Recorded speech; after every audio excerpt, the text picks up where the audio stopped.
The Angry Chicken is a production of Amove TV. Bookmark amove.tv for more gaming and esports shows. The Angry Chicken is directly supported by listeners like you via patreon.com/TAC. Everyone, get in here!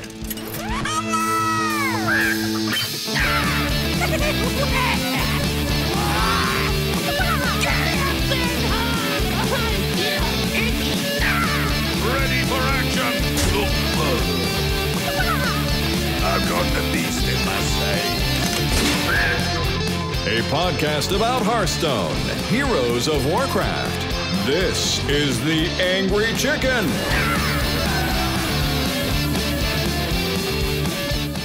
Greetings and welcome to a stacked episode of The Angry Chicken, everyone. I'm Garrett Weinzerl. I'm joined as always by Willie Dills Gregory. How you doing, dude? I'm good. I'm glad to be back in Austin, Texas. Back to hopefully streaming a lot. I was in San Francisco for the last 5 days. But yeah, 5 days for my mom's 70th birthday. I went back and I congrats to her. Congratulations. bartended it. Yeah, I bartended the part. Well, Wait, you had to work your mom's birthday? kind of. Yeah, I curated the bar.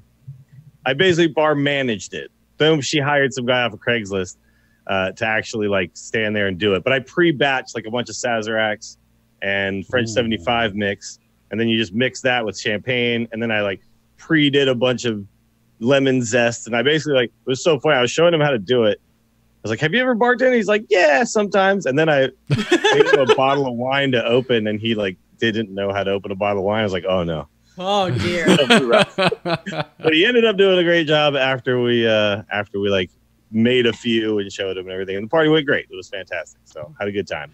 Glad to be back though. I'm glad you made it in time. There were no scheduling conflicts because it's quite the show today. Also, here is always is Jocelyn Moffat. Hey, Joss. Hey, Garrett. We excited? We have some things, a few things, little tiny things to talk about today. Yeah, there's a lot of news that came out in the last 4 or 5 days. Yeah, and we're going to talk about it right now. Good news, everyone! So finally, thank God, because I was pretty sure it was going to be out by last Tuesday. The new expansion for Hearthstone has been announced. It is called Rise of Shadows, and some of your favorite Hearthstone villains are back and apparently plotting a heist of Dalaran.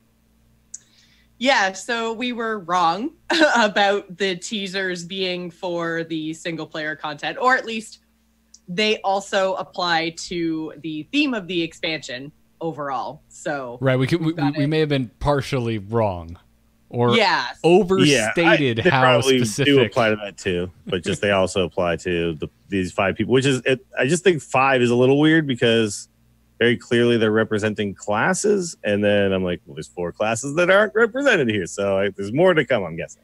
Yeah, I expect us to see this like League of Evil or whatever they're talking about. Like, there's going to be one legendary for each class. They just weren't featured, I guess, in the spoilers in the trailer. Yeah, but I mean, there's got to be some good guys to fight back. I think that most people are thinking that that's the next set, but maybe not. Maybe that's also this set, and we just haven't seen that. We could also see, because we are still getting 2 class legendaries, so we could see a good guy and a bad guy as our class. That's legendary. true. Yeah. Oh, that's true. Yeah. Because you can have secondary and tertiary bad guys, right? Specialist joke. Well, you can only include half of the card in your deck. It doesn't make any sense. So, yeah, there's quite a bit to kind of cover here. I mean, first off, right off the bat, it's releasing April 9th, which no one cares, but I'm traveling the week before, so this is perfect for me. I like this. Very glad that it's not the week before, because that would be inconvenient, and I'm a selfish human being. So yeah, that April 9th release date does basically confirm that our Year of the Raven Championships are going to be post rotation, unless they do some weird like tournament server something that's rolled back. No, it's on the live one. Gotta be with the new cards. Yeah. So exciting for viewers. Yep. I still think it's a little weird, but whatever. So we're It'll gonna- be fun to see what the pros come up with. I find it very strange in the grand scheme of things. Like, yeah, let's have our Year of the Mammoth champion with the new cards.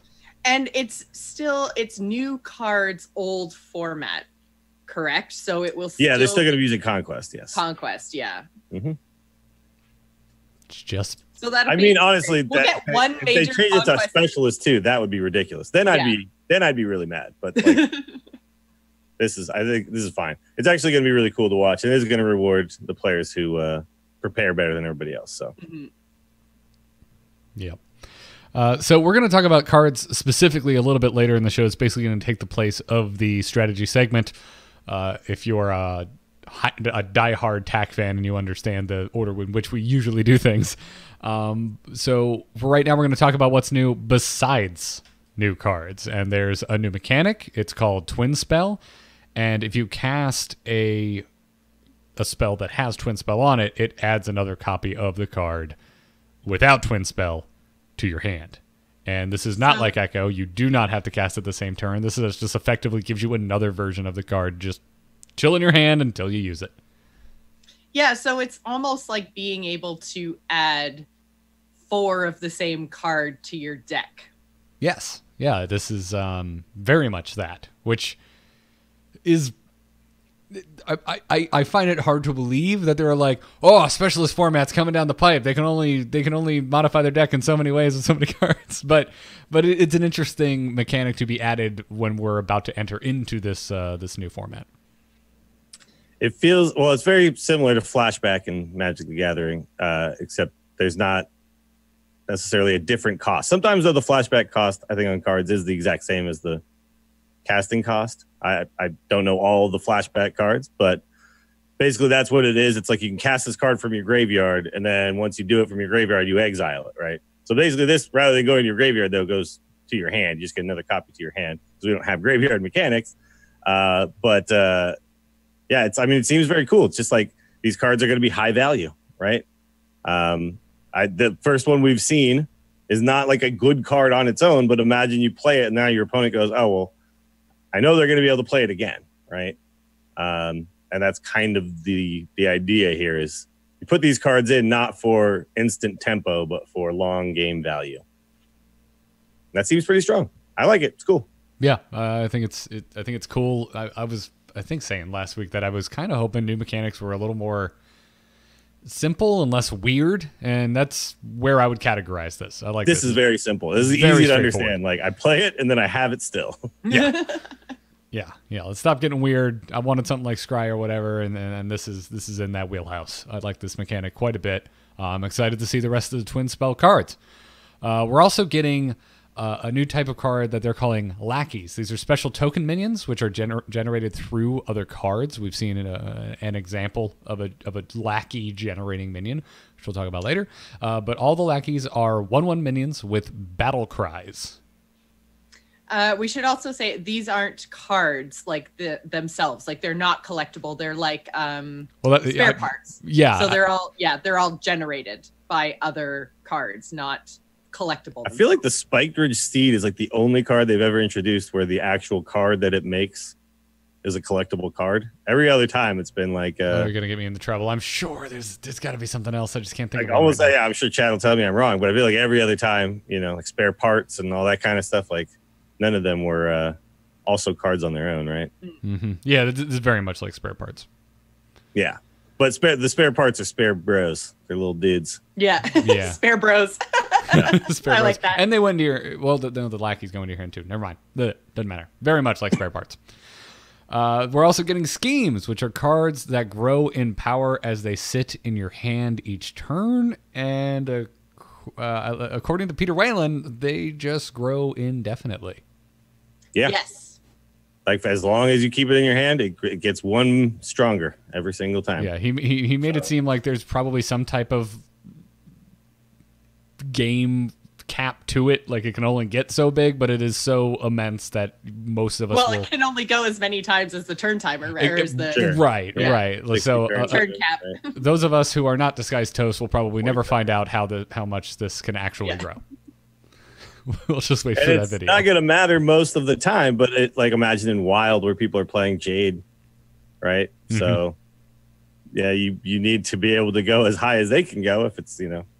Yeah, I That's guess that's how true. If mechanics it's like work. damage to the board or whatever, yeah. Yep. Yep. Which is one of the cards that we'll talk about. So, Yeah. And they also mentioned old mechanics returning. I did not notice this, but Joce, you made you pointed something out in the show notes that did not even cross my mind because I haven't thought about these cards in a long time. Yeah, so we will talk about it when we actually get to the cards, but one of the mechanics that has come back is the keyword. Well, not really keyword, but the name of the card, which is forbidden something. And the forbidden cards in Old Gods were the spend all your mana cards and then do something according to how much mana that you've spent. So we'll talk about the actual card in our card talk. But yeah, so we have seen the forbidden mechanic return. Yeah. So far. they also said that there's going to be other ones that are going to return as well. So, like, that's one of the things I mentioned in our Discord was that seems really cool if we could bring back old mechanics like this. And I hope this isn't the last time that this happens, because we even talked about it on the show not that long ago that it sucks when something comes out and then just never gets support ever again. Yeah. And so the card forever is unplayable. You don't have to like showcase it. You can still give us a new mechanic and showcase that, but a few cards could be added to old mechanics. And I think this is kind of where they're headed, maybe. So, Which especially obviously, if we've we only seen see one things.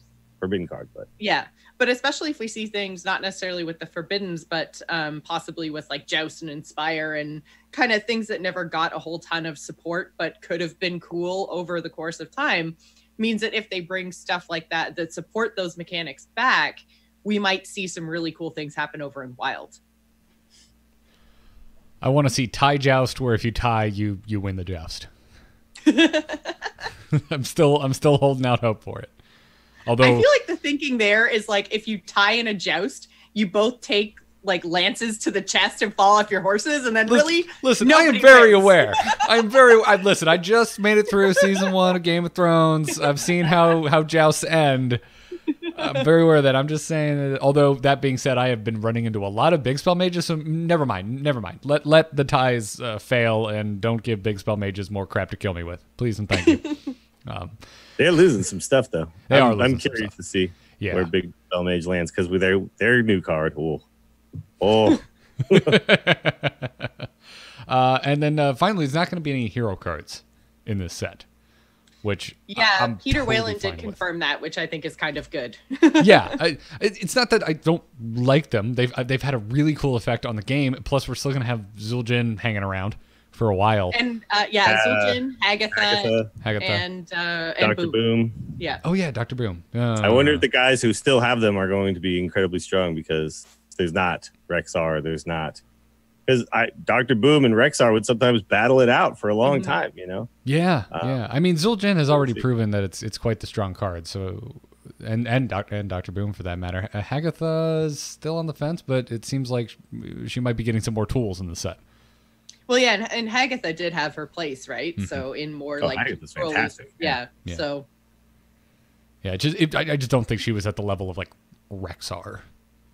well, no, but like I would say that really none of them were at the level of the Frozen Throne hero cards, right? Like those Death Knights were, for the most Some part, of them. real Some good. of them. Everybody else was fine. Warriors Janet was so also- bad they had to give them another hero card. I don't know why they gave Hunter another hero card, because clearly Deathsucker Rexar is one of the greatest cards that's ever been out of the game. But freaking Scourge Lord Garrosh was so crappy, and they were like, "All right, we'll give you Dr. Boom." I mean, I've had game. If you play that Elemental Shaman and you get Hagatha, I've grinded out with Rexars for sure, because I'm playing a minion and getting a spell every turn. Right? Yeah. They have to push the button. I'm not paying 2 mana. I'm paying. Yeah, mana you're for not my even minion, pushing a button. Right? Yeah. Yeah. Well, you have to pay the Yeah, mana for paying this 2 spell. mana and only having 8 left, and I'm like, I'm just playing minions and getting spells. But yeah, I do think it's time to maybe stop printing infinite value cards for a little while and let the game come down a little bit more to the cards that are in our hands. It seems fine to me. I'm okay with this. No more hero cards for a little while. I mean, they're great, and obviously, like, they can always print them when they feel they're right. But they have kind of taken over the game. And Well, you say that now, but just wait until Aya Blackpaw comes back for the Druid and Jade is reintroduced. No. You're just shaking your head like, no, don't. I don't want to return to that. Also, could you imagine Wild getting any more Jade tools? That'd be interesting. Ooh. Yeah, Jade Druid is really popular in Wild right now. I played a whole bunch against it recently. It'll never really go away, probably. I miss it a little. I'll be honest. I miss it just a little bit. I like Jade Druid. I did too. I did too. We'll play Wild. It's all over the place. I know. But I'm on a roll in standard right now.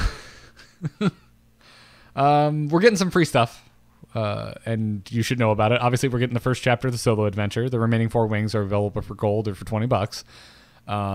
A legendary card is coming before pre-release begins, and it's going to be playable before the expansion hits. But it'll likely be like a Mare and the Fox style fun something legendary, not fun. necessarily. Yeah.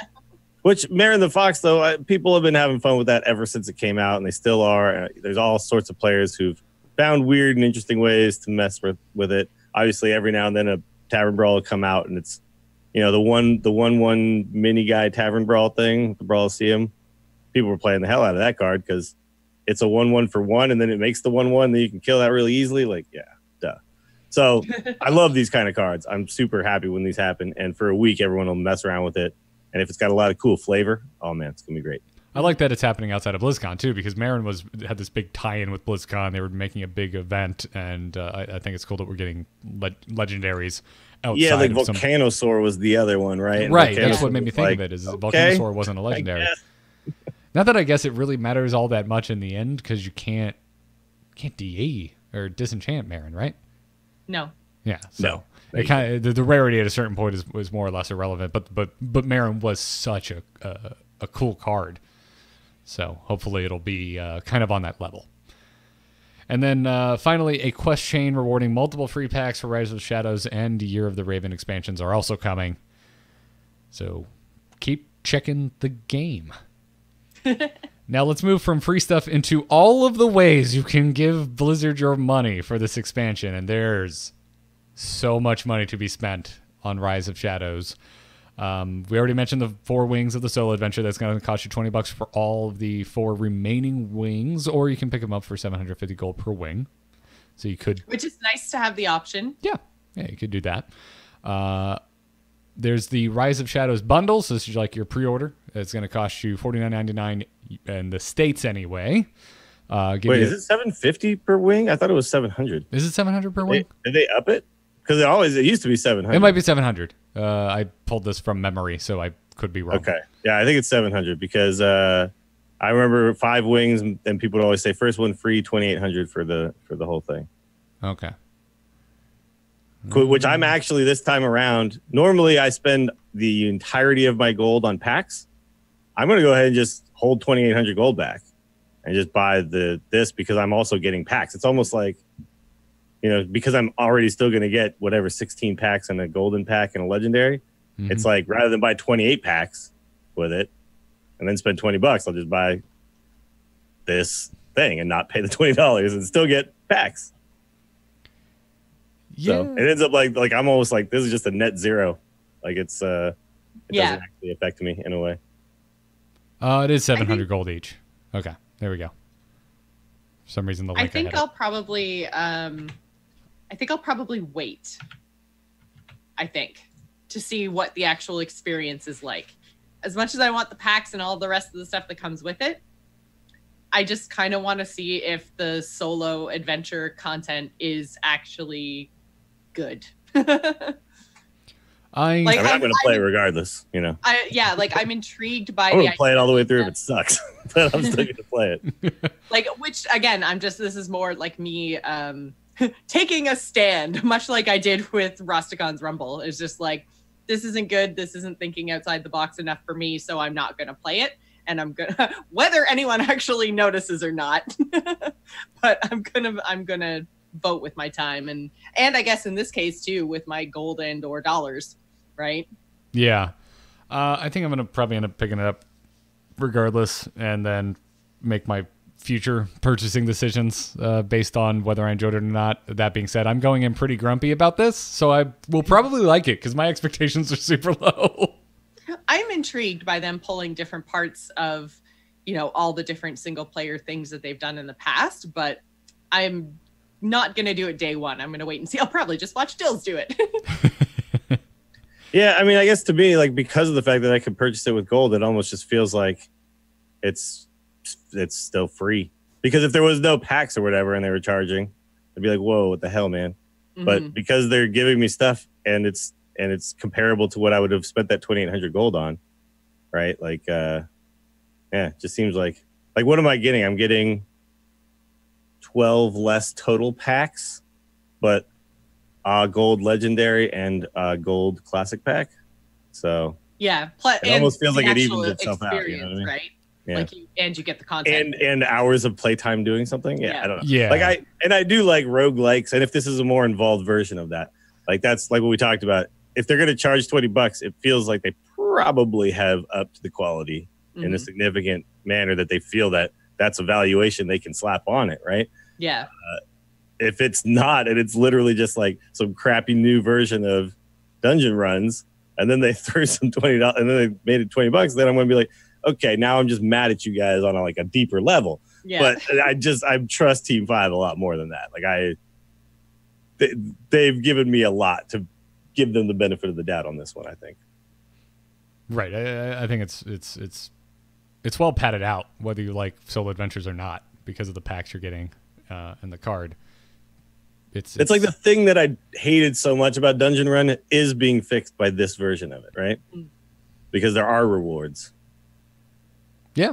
Like that was my biggest freaking problem with it. Like every time I play it, I'm like, yeah, I do have fun doing it. It's just I feel no sense of requirement or like I don't get my little cheese. You know what I mean? They're not just giving me the little cheese. And so whenever I get the quest to do it, I go in and I do my 3 and then I get a pack and I'm like, sweet. And then I do feel it and then I'm out, but I don't do the 4th one, right? Like I beat 3 and then I stop. I don't do the next one where now there's no reward. So this is like, oh yeah, it's like you kind of took all my problems and you figured out a way that makes me somehow interested again. So, but yeah, you're right. Like Garrett, I think the first one, this will be the big test, right? If this one doesn't deliver, I'll be picking this up. Hard to sell me this ever again. Yeah, exactly. I'll be picking this up and we'll go from there. Because like I said, if nothing else, at least I'm getting some cards. I'm getting a gold card pack. It's fine. And don't worry, Dills, if you're buying your wings with gold, there's plenty of other ways for you to blow money on this expansion. You can get the regular Rise of Shadows bundle, which is going to cost you $50, at least in the States. It's going to give you 50 card packs from Rise of Shadows. You'll get the Jewel of Lazul card back and a random legendary from Rise of Shadows, or you can buy the Rise of Shadows Mega Bundle for $79.99 US, which gets you 80 packs, the same card back, a random legendary from Rise of Shadows, and the Madame Lazul Priest Hero, which is actually already in the game because of a patch that went live, but we're talking about it at the end of the show. So $80 for that, $50 for the 50 card bundle. You could also just spend $20 on the solo adventures. On top of all of this, during the first week of the expansion's release, there's going to be the Shadow Bundle available. It's going to contain 9 Rise of Shadow card packs and an arena ticket for $9.99. And you can only purchase the bundle once per account, which makes sense because this is actually a very good deal. It is. This isn't... So I heard a lot of people like, somehow this is more expensive. And yeah, it's the same value that you've always gotten per dollar. Like it's $1 a pack when you do the pre-purchase as compared to, what is it? $3 per 2 packs or something like that. Mm-hmm. So you're still getting a better deal than if you just click that buy 60 packs thing afterwards. That's not the pre-bundle. It's just that they had offered in the past that $19.99 one or something that I think a lot of people were really happy about. So a lot of people were really mad at first, and then they said, oh, by the way, this is a shadow bundle that they didn't say at the very beginning, by the way. When they first announced the 2 options, they didn't say that one. And then later they were like, oh, after expansion, there will also be this shadow bundle. I think a lot of people were like, well, dude, Why didn't you tell me that in the first place? Buried the 'Cause, lead. Like, you just showed me two options, both that I don't want to buy, and you didn't show me this one that's cheaper and maybe a little more reasonable for what the type player I am. Right, so that was a little bit of a mistake on their part, I think, in the announcement protocol. Well, and I think too that even though it has the same value of the like 1-for-1, the one card pack to the one, it's still like, you know, there's a 50 and 80 is just, it's just so many. Like I would like to see the 50 as the top end, and then like a 20 or 30 as the Not me. Oh, I know. I want 130 packs. Well, and I mean that's fine for you, but like I'd like to raise my in Canada, like sure. the mega bundle's $100. Like AAA video game titles for me up here are 70. Like it's just a big chunk of change. Like whether you have it to spend or not, like it's starting to really hurt the wallet. Like, do you want like a $30, a $50? Like I want the $80. Like I don't want that to go away because I want that many packs, right? Like so. Mm-hmm. Or like I just wish maybe they put the priest more tiers. Maybe if they put the priest hero in the $50 bundle or something, like it just. Oh, that does suck. You're right. I actually think that it sucks that the same card back is in both of these, and I'm going to buy both of these, and I'm not getting anything. Like I'm like doubling up on your rewards. That's not actually. It doesn't benefit me at all, right? Like I can't use the same card back twice. It does give me 2 legendaries because I get 1 for each. It should, because of the random option, it should give you twice as many chances for the Jewel of Azul card back to be selected. Or it should just be like 2 versions of it, right? So I have like one that's like, even if it's just. They should have one that's kind of busted looking for the $49.99 and the one that's just blinged out for the $79.99 bundle. Yeah. No, but I do agree with you. I think it would be better if there was tiers. It's just you were saying like you wanted 50 as the top, and I'm like, no, don't make 50 the top. No, like I want to spend $80 to get 80 packs because I want the most packs I could get for the $1 per pack price that I won't be able to get afterwards, right? Right. Yeah. And I totally understand that. I just feel like with the priest hero, like they've basically like it's like they've given it 0 value, right? Other than the fact that it's the bonus for pushing your bundle up to the $80, right? So that's what it's there to entice you. But they've kind of said like, okay, here's your 1-for-1 packs. So everything else on top is a 0 value bonus, right? So I just wish it was available to more players because honestly, this time I don't know if I can spend $100 on a bundle for Hearthstone. I just can't. Boy, sounds like someone who just got married. Right? I mean, to me, it's like if I buy both bundles, and use my gold and my dust, I think I'm going to have the full set. And so I'm like, I look at it, and again, like I think I've always looked at it like this: like if I can spend $130 to be able to make every single deck in the game on day one, that to me is worth it because it's a card game, right? And I'm still used to it being like, you know, Magic, where if I want to play, like even now, if like in MTG Arena, I know is like kind of being touted as giving you tons and tons of free stuff. But if you actually want to be able to just make any deck right now, it is definitely going to cost you more than $130 for, you know, still digital cards. Like you'll have to buy probably, you know, $300 or $400 worth of gems and then buy packs and all the different expansions to be able to make like every meta deck in that game right now. And so $130 to be able to make every meta deck still feels reasonable to me. But I'm also like totally understanding like if they should. Well, yeah, to me, if I bought all this stuff, I'd be over $200. Canadian dollars. Yes. Yeah. which is my dollars. Yeah, I know. But I mean, it's still her dollars. Technically, they're supposed to still somehow be equal based on economies, not Blizzard. But yeah. But like I am with you. Like the hero should be in the $50 bundle, and there should probably be a smaller bundle. That also makes sense. I'm in the camp of I'm with you, Dills, where I'm like, yeah, I just want to buy all of it because I know probably eventually I would end up buying this amount of packs anyway, so it's just cheaper to buy it now. I, however, just personally felt better when there was only one bundle available. I don't care if it's 80 or 50, whatever, but when there was only one option, I just like, because of my own inability to control myself, I just, now I'm sitting here being like, God, I don't want to spend that much money. Like, I don't. Well, yeah, and that's kind of, I'm not saying that it's not value. I'm not saying it's not a good deal with the 1-for-1. I'm not saying that, all of this won't give me the full collection or anything like that. All I'm saying is that it's just a real big chunk of money 3 times a year. That's all I'm saying. It's hard. It's just hard to find now. That's all. Yeah. Yeah. I am, and I'm with you. It is, but you don't have to buy both. You don't have to buy any. You go buy 0 of them. You know what I mean? And like to me, I want the option to buy both. Like if they only offered me one, like to me, I'm like, I look at it, I'm like, oh, there's a $50 bundle, an $80 bundle, and a $130 bundle. I'm buying that $130 bundle because I want as many packs as I can for this price, for $1, right? Which I won't have the option to get later. The other place my brain goes though is that we know sales have been falling off, and I find this strategy tone deaf. It seems strange. Well, I think the real tone deafness is just the fact that they haven't upped all the other rewards, right? Like that's right. Well, this to me, this is mixed power. In with all of that. This is mixed in with all of it. Is that sorry, we're not adjusting the economy of the game. In fact, we're dodging those questions like bullets in the AMA, and also here's an obscene amount of money you can blow on this game if you would like. Do we know that sales are falling off? Yes, it was stated in the earnings call.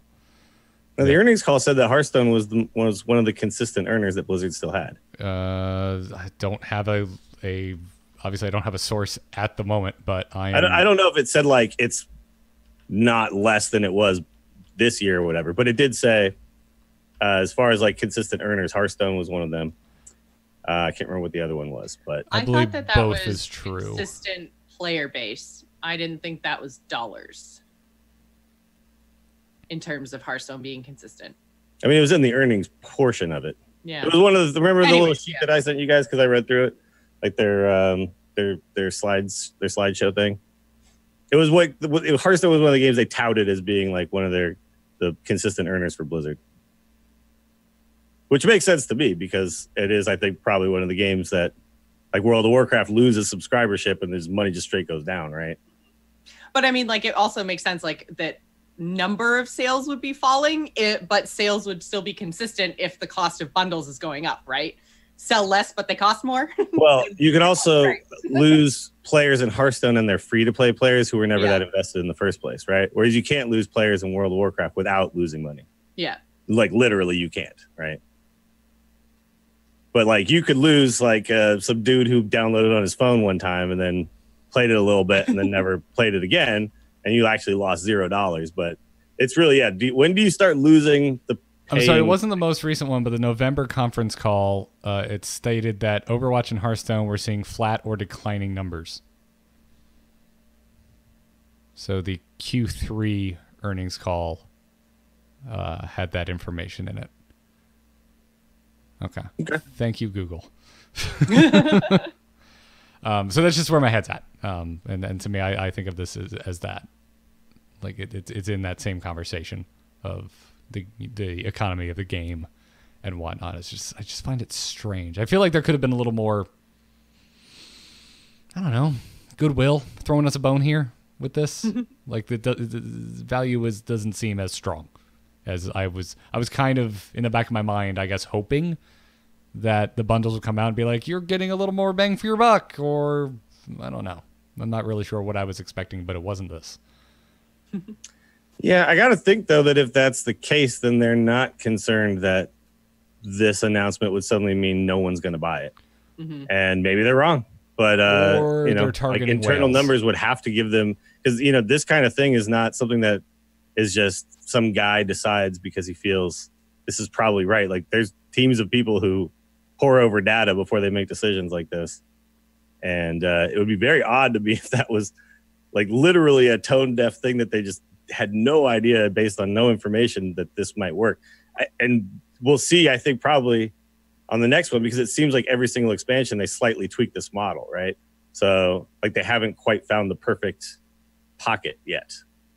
And probably once we start to see a consistency in it where it's like the same every single time, then that probably means, okay, like based not just on player time and, you know, just the number of people logging in, but based just purely on sales percentage wise to that amount of people, this seemed to work the best, right? Because I think that's really what you got to gauge here. You can't gauge, like if player base is just going down, period, then obviously you're going to sell less because there's just less people to buy, right? Mm-hmm. But if like percentage purchased or whatever per player is higher in this model, then that's probably the model that actually works the best and looks the nicest to people.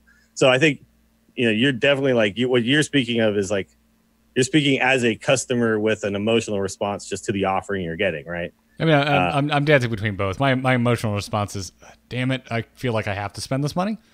And yeah. And that's valid. I'm just saying, like, they probably have numbers that represent that. That's not like going to lose them sales. Right. You know The other side of this conversation is, I'm surprised this doesn't seem a little more consumer friendly given the news that's been coming out of the earnings calls.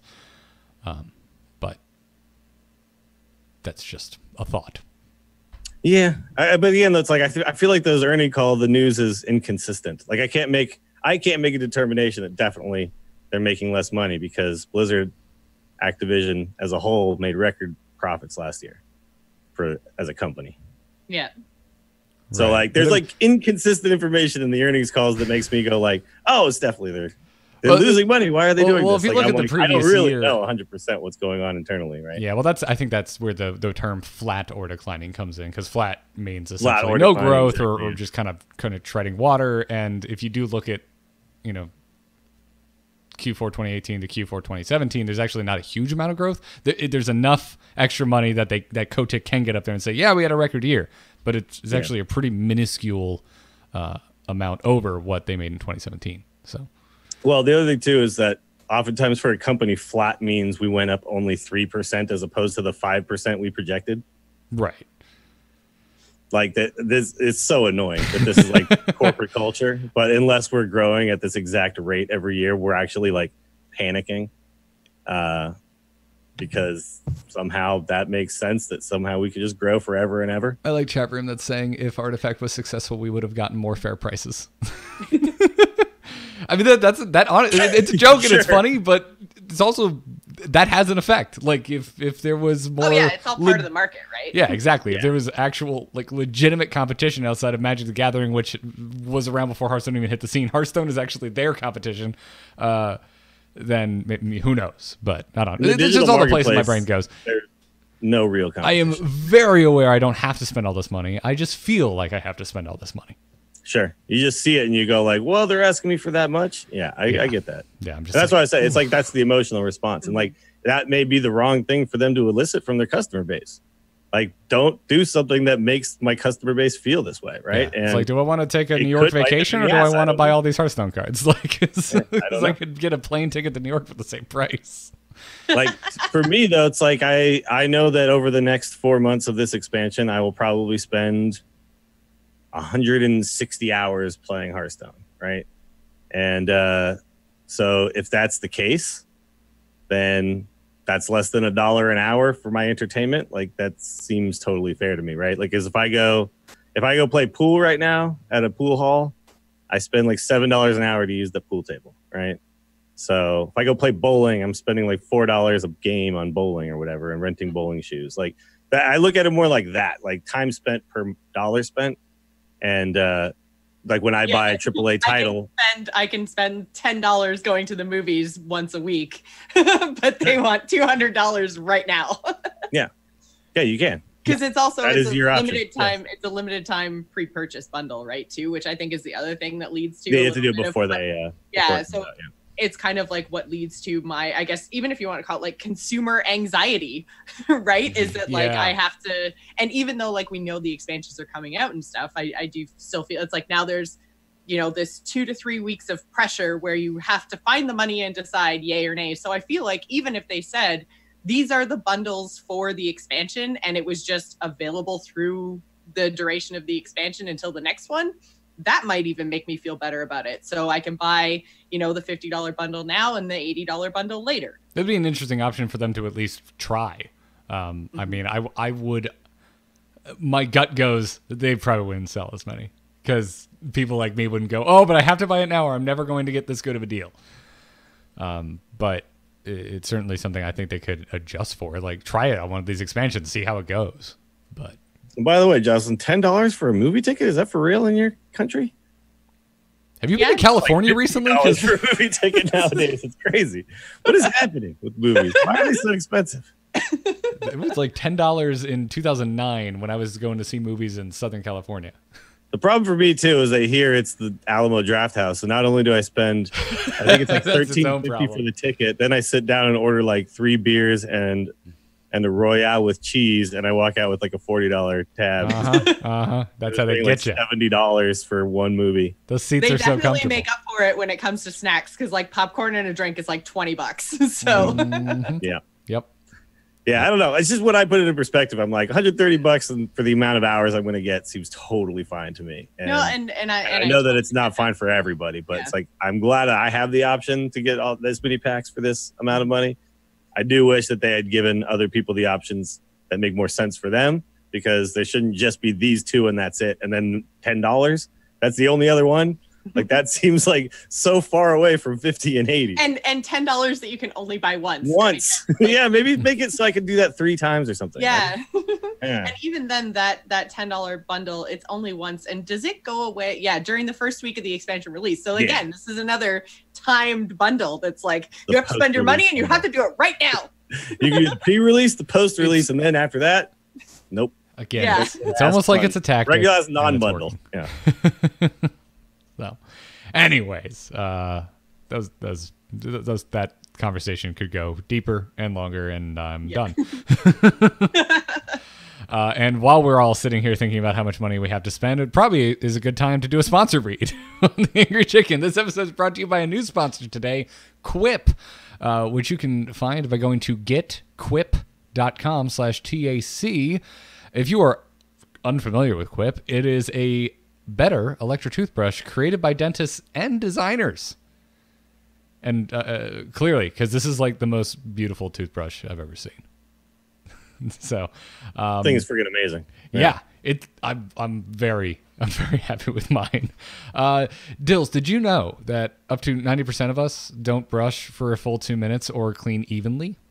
I know that apparently I wasn't because now I'm realizing how long 2 minutes is.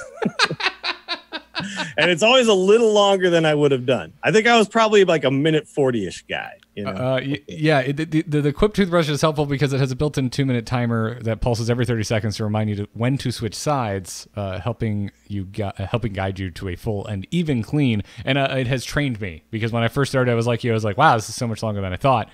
And then now I'm like, oh, it's over already. Yeah, I know. It's like doing the triple thing, and I'm like, what? What? I'm done already? Okay. All right. Cool. Also, did you know that 3 out of 4 of us use bristles that are old, worn out, and ineffective? I mean, that also makes sense. This I You're did know. You're supposed to buy new toothbrushes like every, 3 months or something like that, right? Yeah. I thought it was like... week. Is it every 3 months? I thought it was more often than that. But I usually wait like 6 months. Like my brushes are full on. I was about to say. There was a toothbrush I used to have where it had like a colored set in the middle, and by the time the color was gone from that set, we were supposed to get a new one. Yeah, I remember that's how it worked. But like that was a specialized thing. And then it wears out after you're like 2 weeks, and you're like, I don't believe you anymore, color bristles. This I figured because you should see my bristles on my old brushes. They look horrible. They look like the brushes you use to clean parts of your car that you're supposed to be done with. And Quip can help you out with this too because brush heads are automatically delivered on a dentist recommended schedule every 3 months for just 3 months. $5. You win. For just $5. Been so happy with mine. Check it out. Quip is backed by over 20,000 dental professionals, and it starts at just $25. Head on over to getquip.com. That's getquip.com/TAC right now, and you will get your first refill pack for free with your Quip electric toothbrush. Again, that's your first refill pack for free over at getquip.com. It also has the sweet little strip on the back so you can stick it to your mirror. Yeah. Like I have mine just like stuck to the side of my wall in my bathroom or in my shower. Yeah, and so it's like when I take my shower, I just also brush my teeth. It's just like you brush your teeth in the shower. Oh hell yeah! Okay, that's Dude, a whole. I'm all about efficiency. I'm a min-maxer. Yeah, they sent us over like spoiler sponsor sent us talking points and they're like by the way it's electric toothbrush. It will not electrocute you in the shower. You can use it in the shower. I'm like, who brushes their teeth in the shower? Now I found out it's now Dills. we know. Dills. I've been doing that for years, man. Weird. I got no time to like separate things out. I mean, it is. Plus, when you're done, you can just like rinse out in the shower. Like you don't have to do the whole thing with efficient. the spitting. How messy do you get? Okay, you did never mind. I have a beard. It's all over everything. Well, when you're in the shower, you can get as messy as you want, man. You just exactly let it just foam out. Anyways, check them out. Getquip.com/TAC. Get your first refill pack for free. Now, let's talk about the cards we have actually seen so far. And we've seen a decent amount, more than usual. But we also obviously aren't talking about this the day it was announced. There was kind of your standard affair of cards that were revealed in the actual reveal trailer. Which, by the way, can I just, I really like David Kozak's brand of humor. And I can't get enough of it. And I think they should do a weekly Hearthstone show where he just sits in an armchair in Murloc slippers and spouts nonsense to us. I would watch that. I would tune in every week. Sorry, Top Murloc Stone. slippers are great too because they McGurgle every time you move your feet. They do. Yeah. Yeah. I heard the noise in the background. It sounded like it was added in post, but Katie has those slippers. They murgle. They also gurgle. But let's talk about the cards, starting with Kalecgos. Kalecgos is finally coming to Hearthstone. He's a 10 mana, 4 attack, 12 health, legendary mage dragon that reads your first spell each turn costs 0. Battle cry, discover a spell. He seems real good. Yeah, this is a great card. I really dig him. Although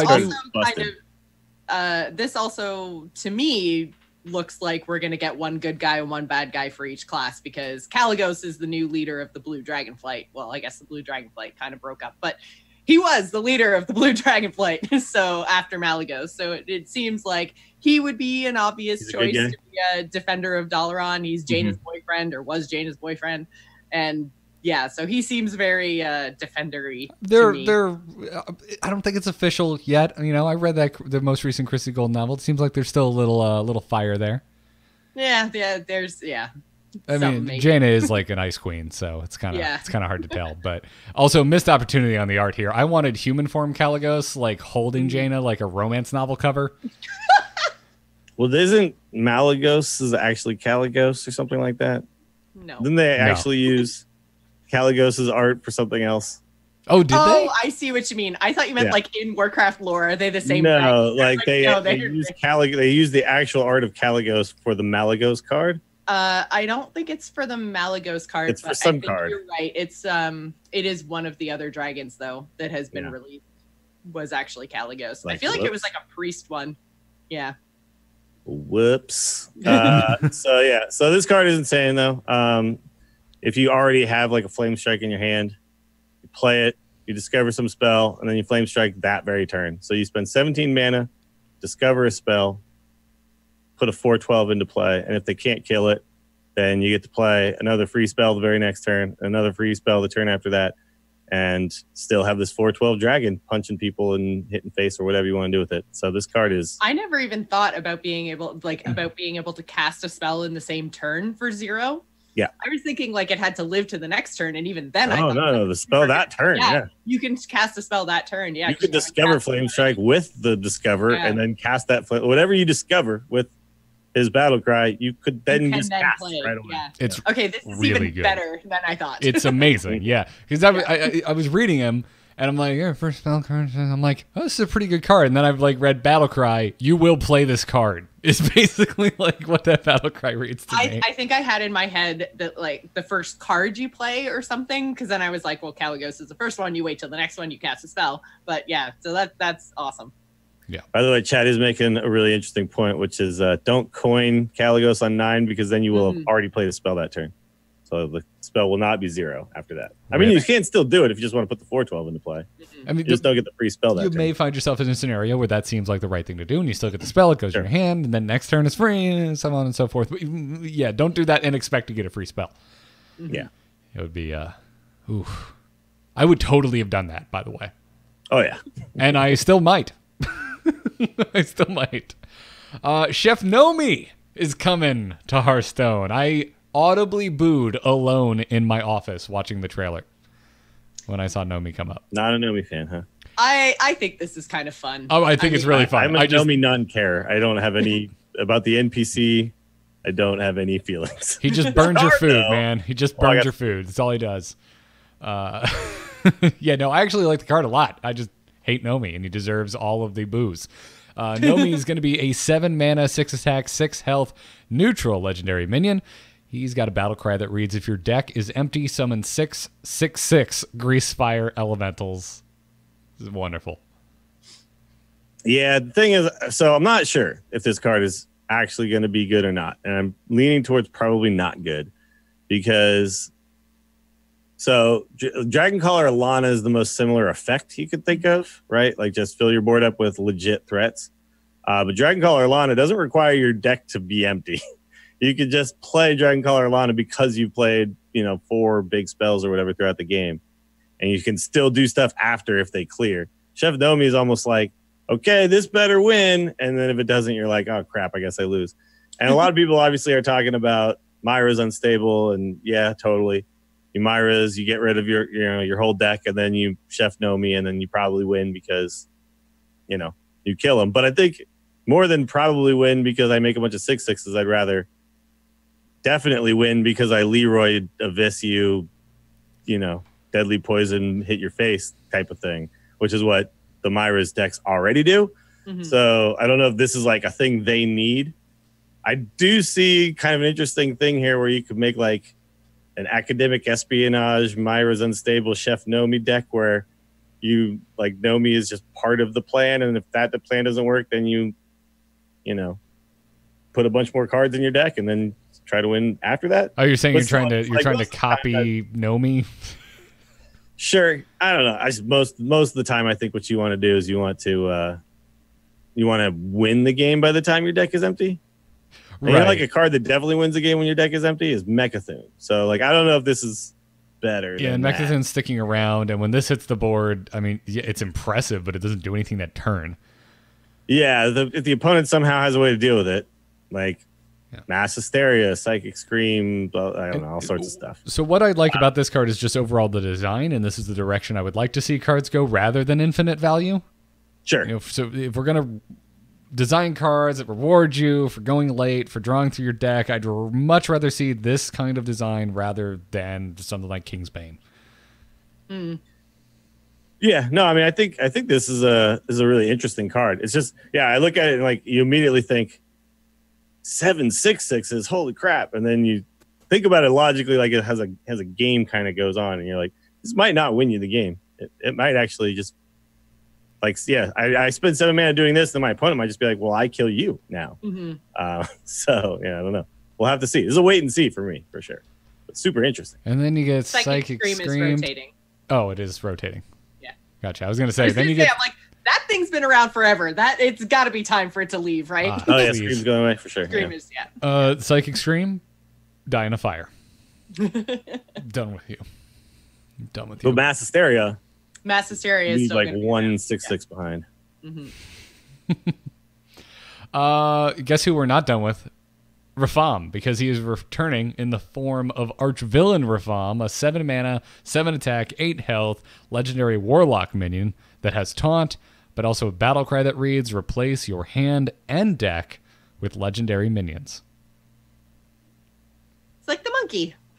It is like the monkey. You don't have to cast a 4 mana 3/5, then cast a 2 mana find it, or put it in your deck, then cast a 6 mana 6/6. Like you just cast this guy. Yeah. This is just done and done. He's the monkey. He is the. You're right. He has the monkey. Is he holding? Yeah. No, he's not. Okay, that would have been a good little extra Easter egg in his art if he was holding the golden monkey, but I don't see it. And I feel like this is probably good in some deck. I just feel like you can also brick out really, really hard. Totally. There's Prince Liam right now, which turns 1 mana spells into legendaries, and generally that means they've upgraded from the like now they're not crappy top decks, right? Now they're like legit top decks. But here it's like I turn everything into it, so I better have a bunch of cards I don't want anymore, and then they turn into potential bombs or potential duds. And so I think it's a really fantastic arena card because in arena, 7 mana 7/8 is also fine on its own. And then like probably I'll get some bombs, and that's enough to probably win an arena. Yeah. But in constructed it might not be. I don't know. We'll see. You know what you can do though? You can play Hakar, get the bloods in your deck, and then you don't have the bloods anymore. You play this, and then your bloods turn into legendaries. They still have the bloods. Too. Yeah, and they would still have the bloods. I almost wish that he was neutral because I feel like warriors would have fun with this. Like we might see an old control warrior type thing come back. Maybe they don't want that though. Maybe that's they very might specific. not want that. Yeah, no. They might be avoiding that. Yeah. Not for you, Odd Warrior. Well, not in standard. But I mean, if you create like a control-y type of, and we haven't seen all the cards obviously, so we don't know exactly where everything's going as far as what Warlock's gonna be able to do. If you can create this like super control-y late game Warlock that doesn't have a pure win condition, this could become your win condition, right? Like all your cards that draw you more cards, all of a sudden now you just turn into impactful legendaries, hopefully.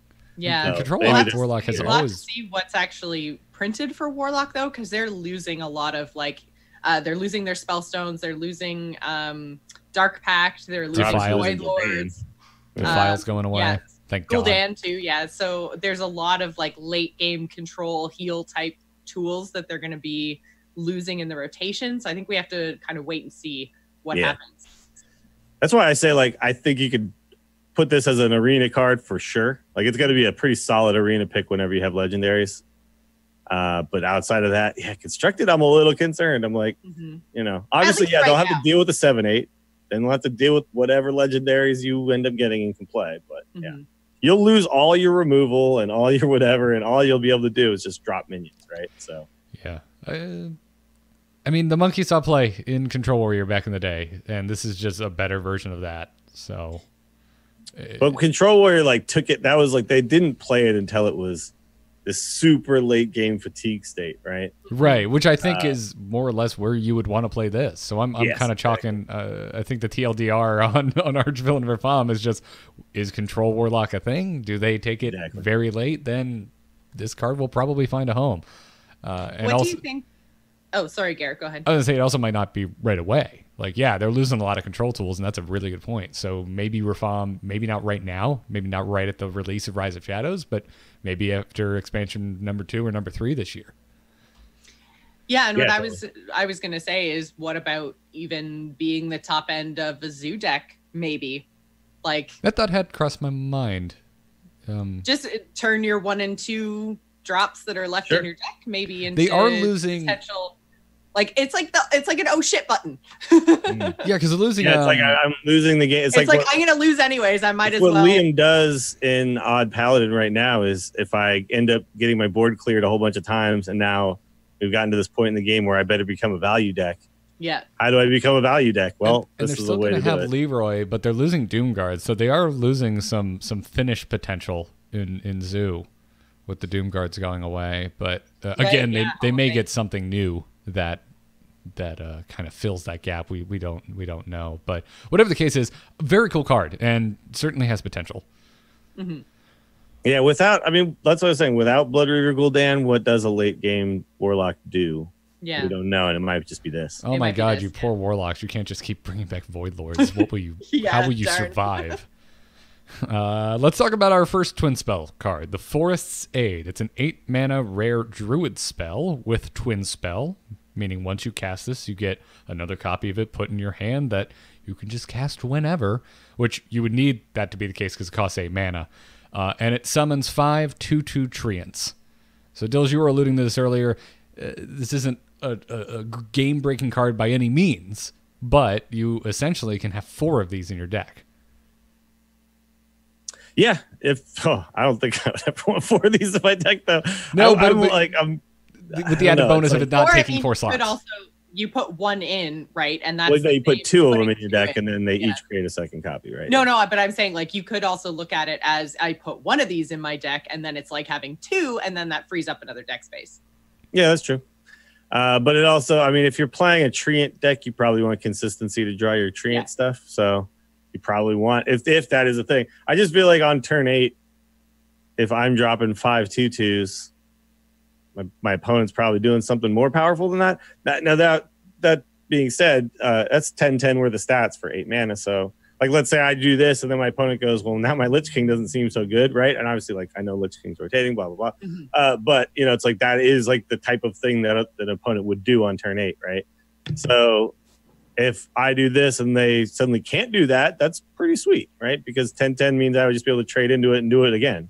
And it is Druid. So it's very possible that this is super strong as a turn 8 play in whatever the current meta will be, right? Yeah. So and it's Druid. They tend to get to higher mana faster than everyone else, and this does leave an extra 2 mana if you're maxed out. So there may be a combo that we don't know about yet.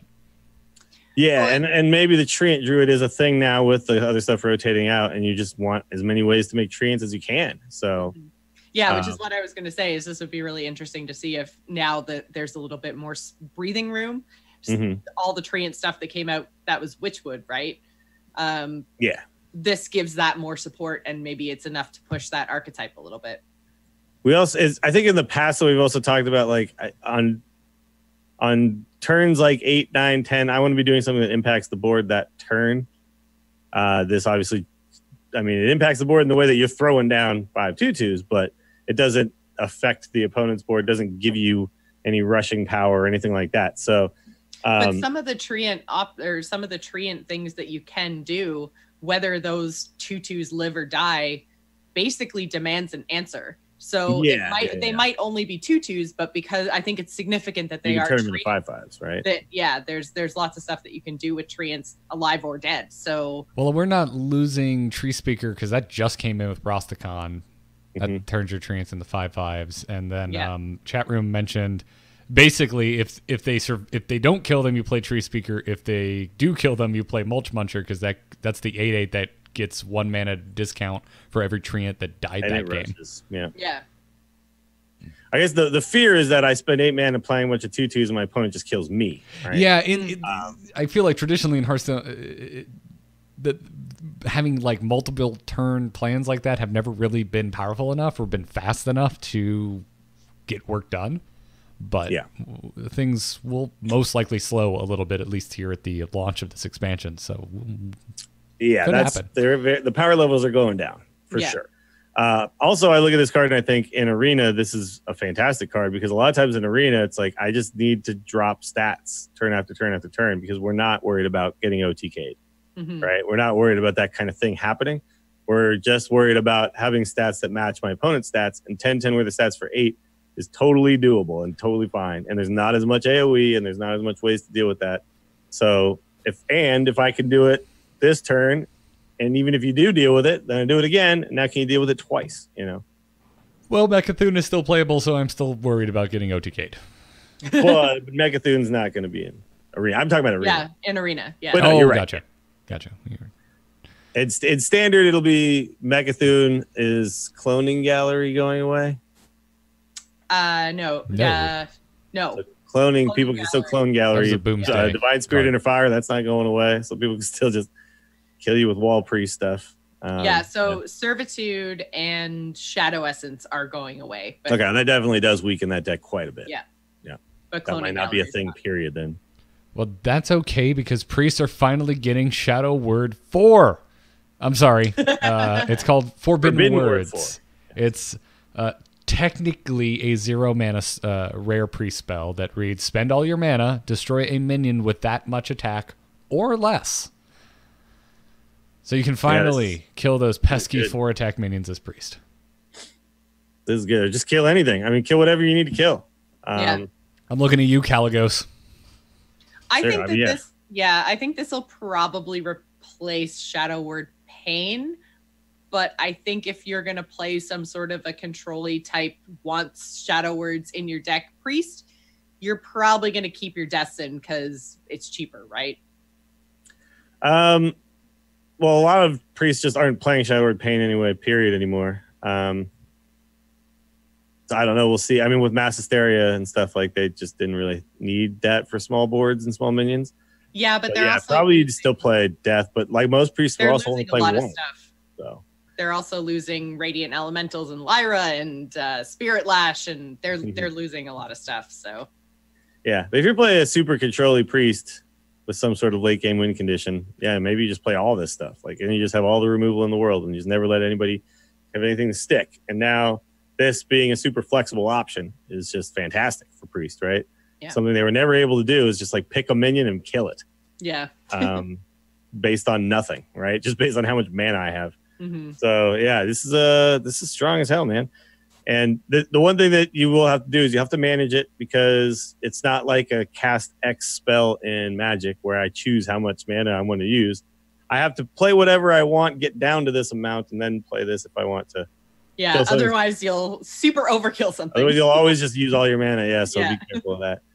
I saw somebody talking about like, well, what do I got to? If I got to kill something with taunt so then I can charge something through it, I'm like, play the charge first, and then you kill. What are you talking about? Like, but it's like obviously like that's just not obvious to everybody. So just be aware. We haven't played with forbidden cards in a while, and the ones that did exist didn't really see that much play, to be quite honest. I can't even remember were any of them actually that popular. The tentacle card for Warlock. Yeah. Saw play. Kind of. Yeah. It was and Zoo at the time. Yeah. No, I played the crap out of that Zoo deck. I loved it. That was Shaping, right? Yeah. Or no, Ritual. And then Paladins would play a Forbidden Healing. Yeah. But then that turned out to not be it was one of those things that like early on, right? Like you saw Zul'jin got a ton of play early on in Hunter this expansion, and then as time went on, everyone realized actually it's better to put other cards in. That's kind of what I think happened with most of those cards. Yeah, Shaping was the priest one that made a big dude, right? Made a minion based on how much you spent, and then Flame was deal damage to a minion based on your mana. Mm-hmm. That was Mage. Yep. Evil Miscreant is next. This is a 3 mana, 1 attack, 5 health common rogue minion that has a combo which reads add 2 random lackeys to your hand. So this is the first lackey generating minion that we've seen. And in the video, they showed us, oh my God, what, 6? 5? 5 lackeys. 5. So is that all of them for sure? There's not more than that? I'm not sure. I don't think this is not the only lackey card, right? There's got to be more lackey cards. No, there's going to be more lackey cards. Yeah. And they also did say that they're adding more lackeys over Year of the Dragon, and that any lackey generating card is then going to pull from the full pool of lackeys. So that's cool. Yeah. That's very cool. It seems like maybe a lesson learned from Rexar there. They were just like, oh, hey, this is really rad. We should maybe seek out designing more cards that add to their pool. I think it's part and parcel of tying the entire year and all 3 sets together. Yeah, sure. Yeah. Anyway, so they're all Evil Miscreant, by the way, real quick. The Evil being all in caps, so that means Evil is like the name of their organization. Yeah. Deal here? Okay. Or it's just the way David Kozak says evil. Yeah. So all the lackeys are 1 mana 1/1s with a battle cry. So we got the Kobold lackey, which battle cry deals 2 damage. The Faceless lackey, which battle cry summons a random 2-cost minion. That's awesome. Although it certainly could have a downside. Goblin lackey, which battle cry gives a friendly minion +1 attack and rush. The Witch lackey's battle cry transforms a friendly minion into one that costs 1 more. Should just be like the Evolve lackey. And then Ethereal lackey, which battle cry discovers a spell.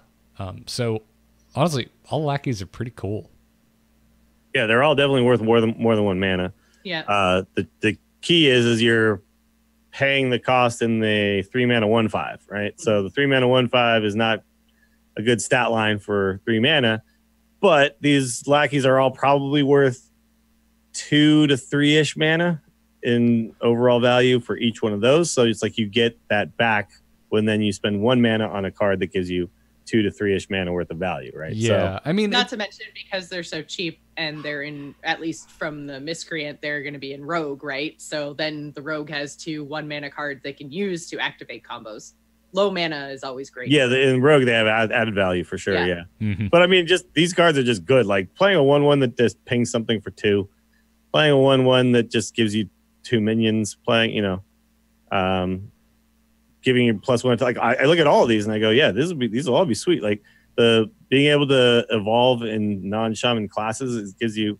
That's always been super sweet because you can actually trade into something and then evolve, and then it's almost like a heal plus a buff, So every single one of these looks awesome. It's just you have to find the time to play the evil miscreant to then get them, and then we'll see what the other lackey cards do if they all kind of ask this of you. And I guess I get the feeling that they will.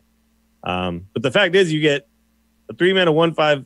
It's still an okay, but like a 1/5. It was like a 1/4, which by the way we play Stonehill Defender. Stonehill, yeah. I was about to say, So, 1/5 isn't that bad. It is slow for sure, but we've been we've been playing Stonehill. I mean, granted, Stonehill can give you some protects your face. pretty powerful minions and protect your face. But for some reason, I was like, oh, Rogues are losing Cold Blood. They're not. They're keeping Cold Blood. It just gets 2 mana. Right. Yeah. Right. Yeah. But I mean, like It more felt than like they anything, I lost think you it just because odd evens, right? yeah. And the fact that it gives you 2 lackeys, like it's Yeah. like I get it's not it's not just one extra thing, like it's 2 more of them. So I spend like 3 mana on a slightly weak body that's not that weak, and then I get 2 overpowered cards. And Yeah, it's if this was a 3/3, you probably wouldn't really bat an eye at it. But because they took 2 of the attack and shifted it over to the health, you're just like, oh, this is just slow. But we've been playing cards that are slow, similar to this for a while now. it's a useful body to use with you can then transform this guy into a 4-drop, right? Like with one of the lackeys. You Or could give him one +1 attack and rust. rush. Yeah, exactly. Yeah, Very true. pretty cool. I like it. I like this card a lot. I like the design of lackeys quite a bit as well. It's a kind of a cool way to do tokens that are significantly more interesting than I typically think of tokens. Yeah, I love this. This is the way to give us. I really did like spare parts. I thought they were very cool because obviously sometimes you'd feel like you're getting RNG screwed by like always getting the one that doesn't do the thing you need at the moment. But just the fact that it changed the texture of the game, right, in an interesting way, not just gave you this one thing that did one thing, and you always knew that. It's gonna be very cool. I really hope that these lackeys and the lackey cards see a lot of play. Spellword Jeweler is next. It's a 3-mana, 3-attack, 4 health, rare neutral minion with a battle cry that reads, your hero can't be targeted by spells or hero powers until your next turn. Does it turn me into a fairy dragon? Does it give me a fairy dragon portrait for 1 turn? Then it's worth playing. Yeah. We had the 4-mana 3/6 that had this effect just on its body. That did not see play. But that, if it died, you lost the effect, right? This happens regardless. But I think I don't necessarily think that this is going to find its way into ladder decks, but I do think it's a really interesting inclusion in light of the fact that we're getting the specialist format for Hearthstone esports. Because that's true. It could definitely be a tech card. This feels very techy to me, that like if there's a lot of like big spell damagey type things going on, that maybe this is something that if you know what your opponent's going to be, maybe you want this disruption card. The thing is, it doesn't disrupt from Leroy charging at your face. It doesn't disrupt from Mind Blast shooting you in the face. It doesn't disrupt from Mechathune coming down and ending the game. It doesn't disrupt from all those things. It only disrupts from like a mage targeting you with fireballs and things like that, right? So I'm not convinced. 3-mana 3/4 is a fine stat line, but most of the time we play, like, we're not going to play this on turn 3. We're gonna, we're going to want to play this on the turn where we're about to get OTK'd by somebody or bursted down to like finish the game off. So it looks like a tech card would probably be the place where I would see this landing, and not just a card you chuck in your deck. Antonitis like mages I said, I don't just think that this belongs necessarily on ladder at all. Yeah, unless like Antonitis mages are just everywhere. Like 90% of the population is just burning you down with fireballs. And you're like, oh, okay, I guess I'll grab myself a Spellword Jeweler. But yeah, these types of cards typically have not found their ways in the meta decks. because of the ladder. Because we can't, tech cards just don't work like that. And there's also just it protects only against a very specific kind of way for the opponent to kill you, and not against all the other ways that everyone ends up killing you, which is like what timeout did. Timeout was just like, I'm not dying this turn, okay? Yeah. And like that's why that actually ended up. And by the way, that's not even in the meta anymore because of the equality nerf. Yeah, and stuff, and save your emails, everyone. I'm aware certain tech cards have made it in the meta before, like Geist and whatnot. That's a nuanced conversation for another day. We got cards to get through. But yeah, I mean, you bring up the specialist format. I think is really, really key here because tech cards are now going to be more important than they ever have been in the past because it's not. I bring 4 full decks that all need to do something that deck wants to do. I bring one deck and then I need to bring variations to protect me against what the opponent might be doing to me. Which so all of a sudden, these types of cards become legit cards you must consider and think about, right? Yeah.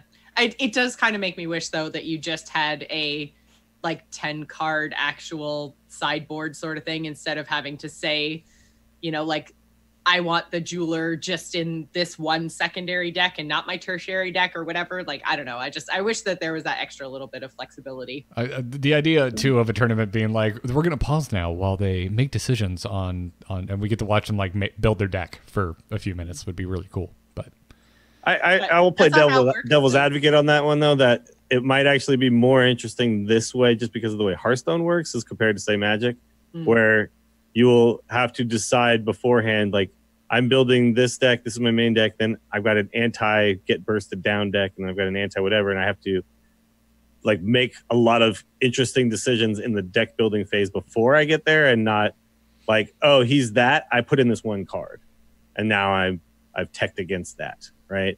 Where it's like I have to make a decision, like, is the other changes I made worth it for this actual matchup? Like, there's gonna be, I think there's gonna be interest in both ways. And I don't think you guys are, like, I'm not saying like that's wrong. I'm just saying, I think we'll have to see this in action, give it a chance, and then say, oh yeah, no, it would have been better the other way. And maybe like, you know, next year or maybe even later this year, they decide, yeah, this just pure sideboard works better, and then they change. We'll see. Yeah. Let's talk about our first scheme, Hagatha's scheme. This is a 5-mana rare shaman spell, and it reads deal 1 damage to all minions. Upgrades each turn. This is how schemes work. They will upgrade each turn that they are in your hand. Hagatha's specifically goes up by 1 damage each turn. So, now is it each your turn or each turn, like the way Gruul works? Do you guys know? I believe it is your turn. Because Gruul says each turn, but it's each turn. Like your turn, my turn, your turn, my. It keeps going up. Yeah. And this has the exact same text. Each. I'm aware of this, Dills, but it's your turn. Your turn. Okay. Yeah. This is Hearthstone. Literally unplayable then, because that's inconsistent with Gruul. You know what it is? They really liked that they had these 3 lines of text centered so nicely. They didn't want their like parentheses statement to have to start on the second line and continue on to the third. Yeah. No, I mean, I get, it's simply this way. But. Yeah, it's your turn. So they should just change Gruul's text. It's important to every turn remember that this is all minions. You know, before you get too excited and you're like, oh my god, if it's in my hand for 4 turns, it's just a broken flame strike. No, because you will also kill your own minions with Hagatha's scheme. Pretty much a volcano replacement, right? Because volcano's rotating. Well, it doesn't overload you though, so. Yeah, that's true. Yeah, but you have to find it to let it grow to get to a point where it can actually clear the board. So it overloads before you play it by the fact that you have to hold on to it for a while. Actually, I don't think though that's going to be a problem for if I want to play a super late game Shutterwalk control shaman, right? I don't see why sitting back and waiting is going to be that hard for me. Yeah. So I think this will definitely see play because you'll be able to kill any board basically. Doesn't matter how big that board is. Yeah. It seems really good. It obviously is. Yeah, it's a poor top deck, but the type of deck that plays this card doesn't care because there's other ways to deal with boards too. It's not just this, right? Yeah. So, yeah. I think this will be. I think this will be out there. If a control shaman with some sort of late game win condition is out there, this is a super sweet tool for that. I'm going to keep this on turn 1 the first time it happens. The first time it ends up in my mulligan, I'm like, you're just sticking around because I just want to see how silly this gets. If you're playing this card in your deck and you have it in the opening hand, you hold on to this for sure, right? Because on turn 5, I can just deal 5 to the board. Yeah. I'm sure there's it depends depending on the meta and what you're up against, but yeah, I want to do it. We also got another scheme. Togwaggle scheme has been revealed. It's a 1-mana rare rogue spell that reads, choose a minion, shuffle 1 copy of it into your deck, upgrades each turn. Peter Whalen said that the max on this is 60 because that's the maximum amount of cards you could have in your deck at one time in Hearthstone. Well, you can't really get to 60 anyway because there's a turn limit. So, yeah. It's so the thing about this card is like they showed Pogo Hopper as the example. Yes. But man, so you put a bunch of them in your deck, then you got to draw them, right? So then you're gonna have to have some way to draw them. If only, I don't know, man. I don't know. It's such a shame that Auctioneer is going to the Hall of Fame. Oh wait. No, yeah, but even then, just like Auctioneer, you got to first you're gonna have to get a bunny hopper onto the field, then you're gonna Pogo Hopper, excuse me. Bunny Hopper's a player. You're gonna have to get a Pogo Hopper on the field. I'm so glad I'm not the only person. Have this up to I don't know some amount that matters, 4 or 5 or something like that. Put a bunch of them in your deck, then play a Godsend Auctioneer, then draw a whole bunch of them. It seems like it's gonna take a long time for this to actually be like a good deck. Now, will this be a deck I play on stream and meme the hell out of and do crazy stuff with? Oh yeah, absolutely. I look at this card and I'm like, I don't see this being good. I just see this as being a thing.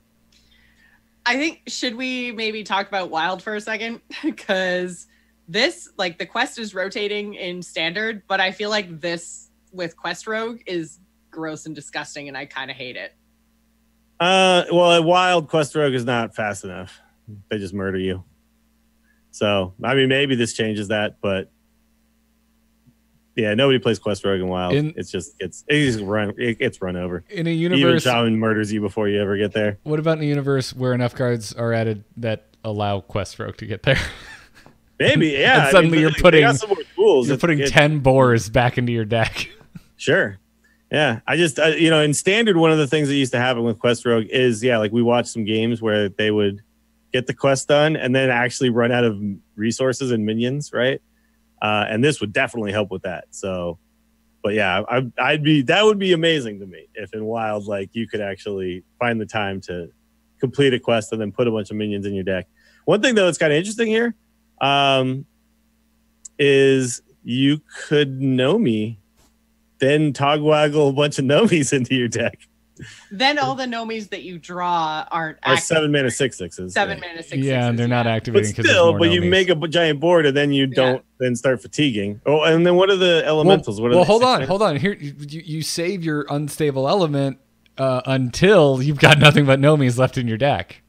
And then you draw them all into your hand, and then every turn you're just... Oh, then every turn is every a Nomi turn. Is a Nomi, yeah. Yeah, yeah. Hooray for infinite value. Yay. Let's get memey. Let's get weird, right? Yeah, let's get weird. I don't think you're going to win, but you're definitely getting weird. Sure. Well, and the other thing chat room's pointing out right now is that it's choose a minion, not choose a friendly minion. So that's true, yeah. There's nothing saying it has to be something that you've put in your deck. It could be anything super awesome that your opponent has played. So, Dills, when are we getting Milkshake Rogue? I mean, it's already happened. Wild and Burgley Rogue. That's my first all golden deck that I have. So, I mean, I can play this in my Wild and Burgley deck for sure. I did. You play Caligos, and then I put 6 Caligoses in my deck. Let's go. I play 6 Caligoses, then I walk the plank, and the Caligos is dead. And I'm like, all right, well, I'm eventually going to draw Caligos. So let's go. It's like, but again, it's like, I think the competitive Rogue is probably going to look different than throwing a bunch of Pogo Hoppers into my deck. But, I love that Blizzard, like that's what they showed us, and you're like, ooh, like remember when they showed us patches, bazillion patches, yeah, and they're like, this is how people are going to play patches, and then we're all like, no, we're just going to get a free 1/1 charger on turn 1. That's what we're gonna that's enough. We all have no soul and play just for value. Yeah, exactly. It is worth noting with both Hagatha and Togwaggle, and one we're going to talk about in a second, all of these schemes, like we did talk about how it's on your own turn, but they count as end of turn effects. So any cards that impact end of turn effects, like Jakari Enchanter, will impact schemes, and they will upgrade twice or more if you've got many end That's turn really effects. Cool. Yeah. That's super cool. It's like a. Which it is kind of cool that this is. I think this is the first time we've seen end of turn effects happening in your hand that can be impacted by things on the board. Yeah, that is interesting. That's like a delayed brand. So I'm guessing we're getting a scheme for each villain and then potentially each hero. So these are almost like the Loas and the Spirits in a way. It kind of feels that way. Yeah. And they also seem to match. So Swamp Queen Hagatha, which is the legendary shaman minion that we've seen so far, also then has Hagatha's scheme. So I think we can safely say that Togwaggle is going to be a druid card, and that a rogue card. Rogue card. Rogue card. And then Lazul, who is also the priest hero, will probably be the priest minion, because we've got Lazul. Yeah, and Rafam will get a Rafam scheme. Will be a scheme. And maybe Caligos will get a Caligos scheme. Well, Cameron brings up a good point that schemes don't seem to work for the good guys, like as a terminology. Like exactly, yeah. So that's true. If Caligos is our good guy, which it would be really weird if he was randomly a bad guy, then I'm all for it. I would expect that we will get a bad guy mage who will have a scheme. Okay. I don't know. We haven't seen. Yeah. This is all stuff we're going to find out, right? Yeah, this is all. Yeah, more card reveals things later. They didn't come out and say. While we're talking about schemes, let's just go out of order. Except we're following along with the Hearthstone guide at the moment. Let's just go out of order and talk about Lazul's scheme. This is a 0-mana epic priest spell. It reads: reduce the attack of an enemy minion by 1 until your next turn. Upgrades each turn. So reduce the attack of an enemy minion by 2, by 3, by 4, by... Why do you still have this card, and why is it 14? A lot of people talk about the topsy-turvy combo with this. You can hold on to it for a while, and then you can give something 0 attack and then topsy it and kill it. You can also obviously Cabal, Shadow Priest something, anything, if you can hold on to this long enough. Yeah, I was going to say you could also combo this to make your Forbidden Words better. You have to spend less mana if you can reduce the attack of whatever you want to kill. Yeah, I mean, you could make it so that you play... It's like topsy-turvy. You play 2 0-cost cards to kill something, right? At that point.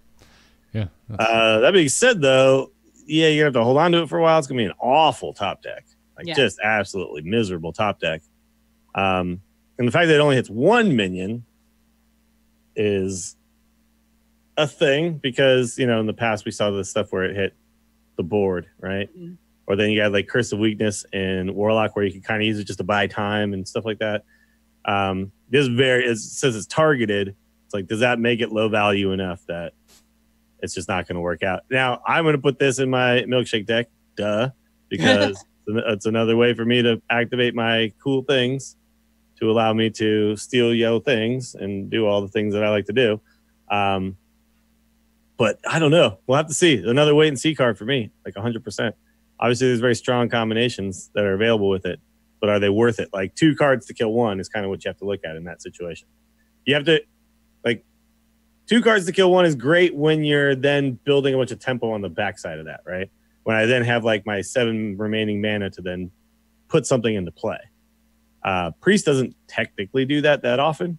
I spend not very much mana to kill your thing. That gives me the tempo. Most of the time, they've just been super value control. So if the rest of their cards kind of push them in that direction, where they can kill things for really cheap and then make big things. So that's kind of what Rogue does, right? Rogue kills your thing for not much mana and allows them to put something into play. So it's the swing turn. And this card allows that type of thing to happen. We just don't know if that's where they're going to be. If that's going to be the priest deck. Yeah, it's... I don't know. It's priest is looking pretty different. Things like Psychic Scream leave, and I'm not really sure what direction they're going to head. Yeah, we have had tempo priest in the past. I mean, the Death Rattly Undertaker priest was a thing for a while, and we had Spiteful priest and stuff like that. Yeah, Spiteful and Dragon both played pretty tempo-y. So it's very possible that that's the direction they move. But yeah, the card itself, it's this allows something like that to exist, and then we'll see. This is a tool in the toolbox. Yeah. Do we get to talk about Swamp Queen Hagatha now? Yes, we do. Cool. Swamp Queen Hagatha is a 7-mana 5/5 legendary shaman minion. Minion, not hero card, with a battle cry that reads, add a 5/5 horror to your hand. Teach it 2 shaman spells. Are you ready, everyone, for the Hagatha disclaimer?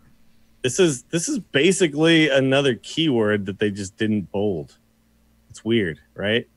Like teach. It does something very specific. Oh, yeah. Yeah, yes. Like I kind of wish they just bolded it and just said we have 2 keywords this time. Yeah, teach is a new That makes word. me think this Because I like it as a keyword. It's dope. It's cool. Super cool. Same, but the fact that it isn't, though, makes me think that this is probably the only card that has this in the set. That's what I know, and that makes me kind of sad because I wish I would like to see more. I mean, more this is starts. very powerful once I read the disclaimer. So once you play Hagatha, and you receive 2 discover interfaces, and they contain shaman spells. So you choose one from each selection. Then when you play the generated minion, Yeah, so the horror. yeah, the spells cast, and you can choose the targets for the cast. But it's also, I guess, worth noting that if your first option, like your first spell, is targeted, you will only get non-targeted spells in your second discover. Right, Yeah, so then can you never can't have target twice or whatever. Right. Yeah, you never have 2 targeted spells. So the 2 pools, the targeted spells are in the first pool. Targeted shaman spells are in the first pool. So it's basically like all shaman spells are in your first discover pool. And then it's only non-targeted ones that are in your second pool. So you can have 1 targeted, 1 non-targeted shaman spell, or 2 non-targeted shaman spells. But you'll never have a non-targeted and then a targeted spell. Because the first spell that you cast is when you get the reticule thing. But they don't only give you targeted spells in the first thing, do they? No, you could have targeted or untargeted. So in basically, the first pool. the first discover pool has all shaman spells. But if I don't choose a targeted spell, then I still can't get a targeted spell in the second pool? Right. Oh, interesting. Yeah, Okay. so the second pool is more limited than the first. Yes. I mean, that's how Rexar worked, where it gave you like keyword cards on the first one and then like base statted cards. on Yeah, the second exactly. one, whatever. Yeah, so that your beasts weren't super crazy and they didn't have to scoosh text.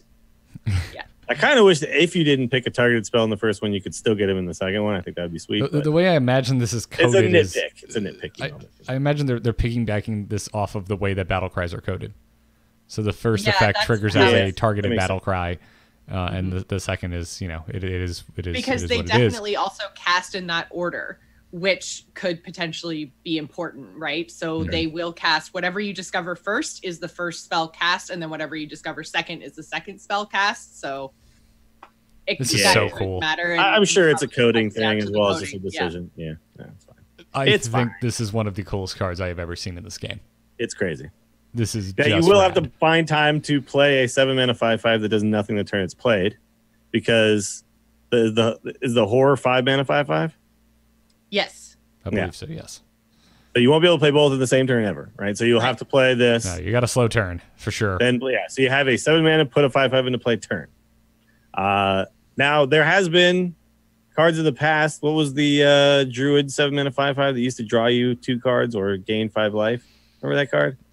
The ancient Yeah, Lore? Ancient of Lore. Yeah. That was a super good card, and this is kind of that, right? Like it draws me a 5/5 that plays 2 spells in one. That's It gives you a good card. drawing cards. Yeah.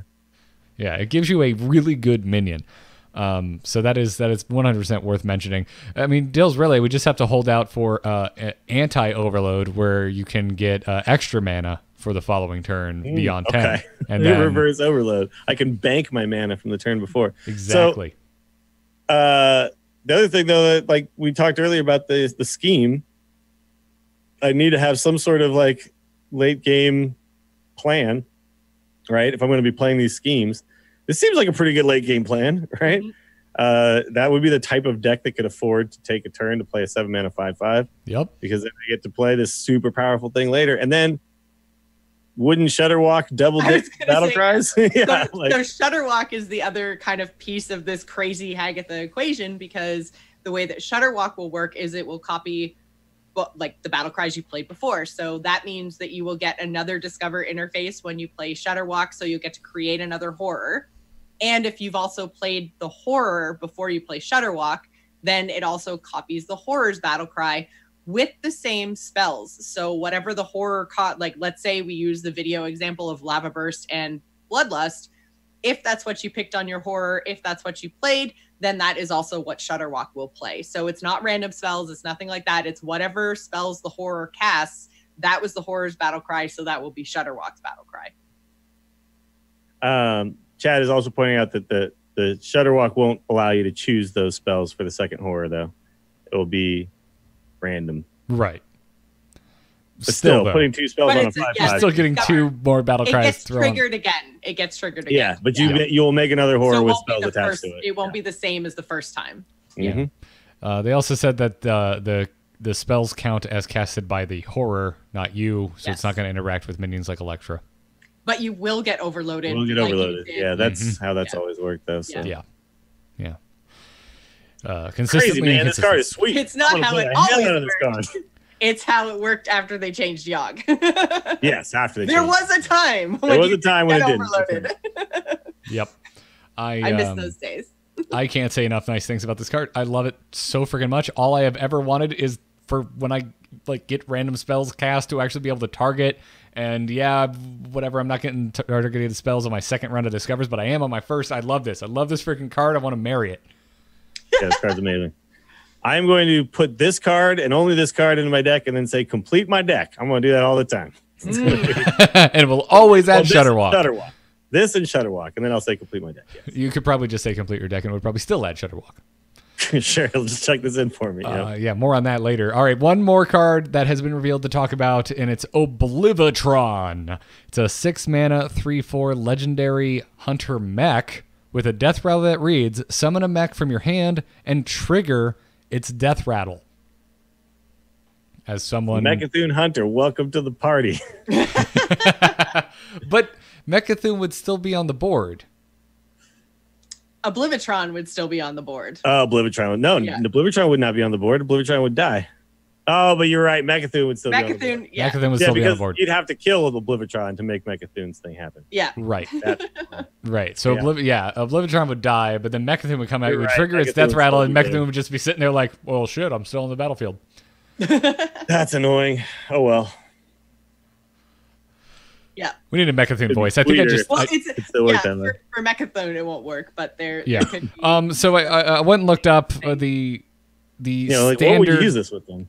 standard death rattle mechs that we know of that are still going to be around after the rotation. Spider Bomb is the only hunter specific one that's going to survive the rotation because it came in with Boomsday. Yeah, Is that's a seeing play- good death rattle, but not that good. Like, Yeah, it's not the. I mean, there's just times where it just saves your bacon for sure. Yeah. And it's not bad by any means, but it's not what I'm not planning Oblivitron around. I'm gonna play Oblivitron so I can get a free removal on something that I probably should have put in my deck. But there's also Goblin Bomb, Mecharoo, Harvest Golem, Kaboom Bot, Piloted Reaper, Replicating Menace, Weaponized Pinata, Mechanical Whelp, Spark Drill, and you already mentioned Mechathune, but it doesn't really work. yeah, it doesn't work with Megathune. So the Mechanical Well probably seems like the best one, right? Summon a 7/7. Yeah. Maybe Weaponized Pinata. I would assume Hunter's going to get a mech or two with a There's death got to rattle. be something else because this There card has to be sucks if there isn't. Like 6-mana 3/4. No, I don't want to do that. Yeah, it's not... 6-mana 3/4 that has to die. It's not a battle cry. It's a death rattle. Hunters will get a card that add the mech affix to a minion of your choice in your hand. That's what I'm predicting. It's never going to happen. Even They though do it have would the be really fireworks guy though, right? The fireworks tech that then you can buff this, and for 1 mana, it's a 1-mana 2/1. Buff it and then activate its death rattle. cool. I believe that's that's a the combo. case. Haven't looked at it in forever. Yeah, 2-mana 2/1. 2-mana 2/1, Give a friendly mech +1/+1 if it has a death rattle trigger it. That's pretty rad. Yeah, that could be a thing. So Chef Mech in the Hunter like bathroom. just never really took off. There is Mech Hunter in Wild because Metal Tooth Leaper is a thing. Yeah. And then they do play with like the cards that make all the bombs because then you Metal Tooth Leaper them and then they become legit threats, right? So You could maybe see some stuff happening here in Wild, but it's a legendary too. I can only put one of these. It's not very consistent, right? So Yeah. I don't know. Yeah, I don't know, man. We'll see. There's got to be stuff that goes along with this. Let me create Otherwise, mechs. it's his ass. I need to be able to create my own mechs. Chat room says teach mech. Yeah. As someone who played Hunter there you go. for like 5 years, I will just say you can't teach a Hunter a damn thing. And that's it. Those are all the cards that we have seen so far. Oh, hey, Oblivitron's a legendary for Hunter, not a character we know. That certainly looks to me like Dalaran colors for this particular mech tank thing. It does, yeah. This looks to me like the good guy for Hunter. Yeah, the chat room's been throwing around the term. It's definitely Dalaran colored. Yeah, chat room's been saying Defender, which I believe was a term used in Cossacks Reveal. Oh, was it? Okay. Yeah, so I think I think that might be the term we're using, but whatever. Hero, good guy, Defender. We get it. So maybe they don't get a scheme. Maybe they get like a plan or something like that. Oblivitron's plan. I assume that they'll have some sort of Some equivalency. Yeah. They could just call it a defense. Sure, Oblivitron's That defense. could work. That could work. Also, there's still another legendary minion to be seen, right? Yes, yeah. Yes. Or legendary card. They did confirm that there are 2 class specific legendaries per class this expansion. Cool. Well, rad. Well, we still have the patch to talk about, which is already live in the game. But before we get to that, we have one more sponsor to thank today, and that is Harry's. They are back sponsoring this episode. You should go right now to harrys.com/TAC and redeem your free trial set and get your shave on. And as we have mentioned many times on the show, it doesn't always have to be your face. I touched up my shoulders because it got cold randomly, and I was jumping in a hot tub the other night, and I was like, ooh, I let these shoulders get out of hand. Bust out my Harry's razor. Get my Manscape on. Which you can, too, get your Manscape on by going to harrys.com/TAC and redeeming your trial set offer. You get it's a $13 value trial set. You get a weighted ergonomic handle, a 5-blade razor with lubricating strip, and trimmer blade, which is great for shoulders, by the way, that trimmer blade. Love it. Rich lathering shave gel, and a travel blade cover. Again, just by going to harrys.com/TAC. And you'll let them know that we sent you, and you'll get yourself this sweet trial set. Dills, you still rocking your Harry's razor? Oh yeah, this is like one of the only things I brought. So when I went to San Francisco, away luggage, clip, toothbrush, but Harry's razors. I had like 3 of them because I was giving them to family members as well.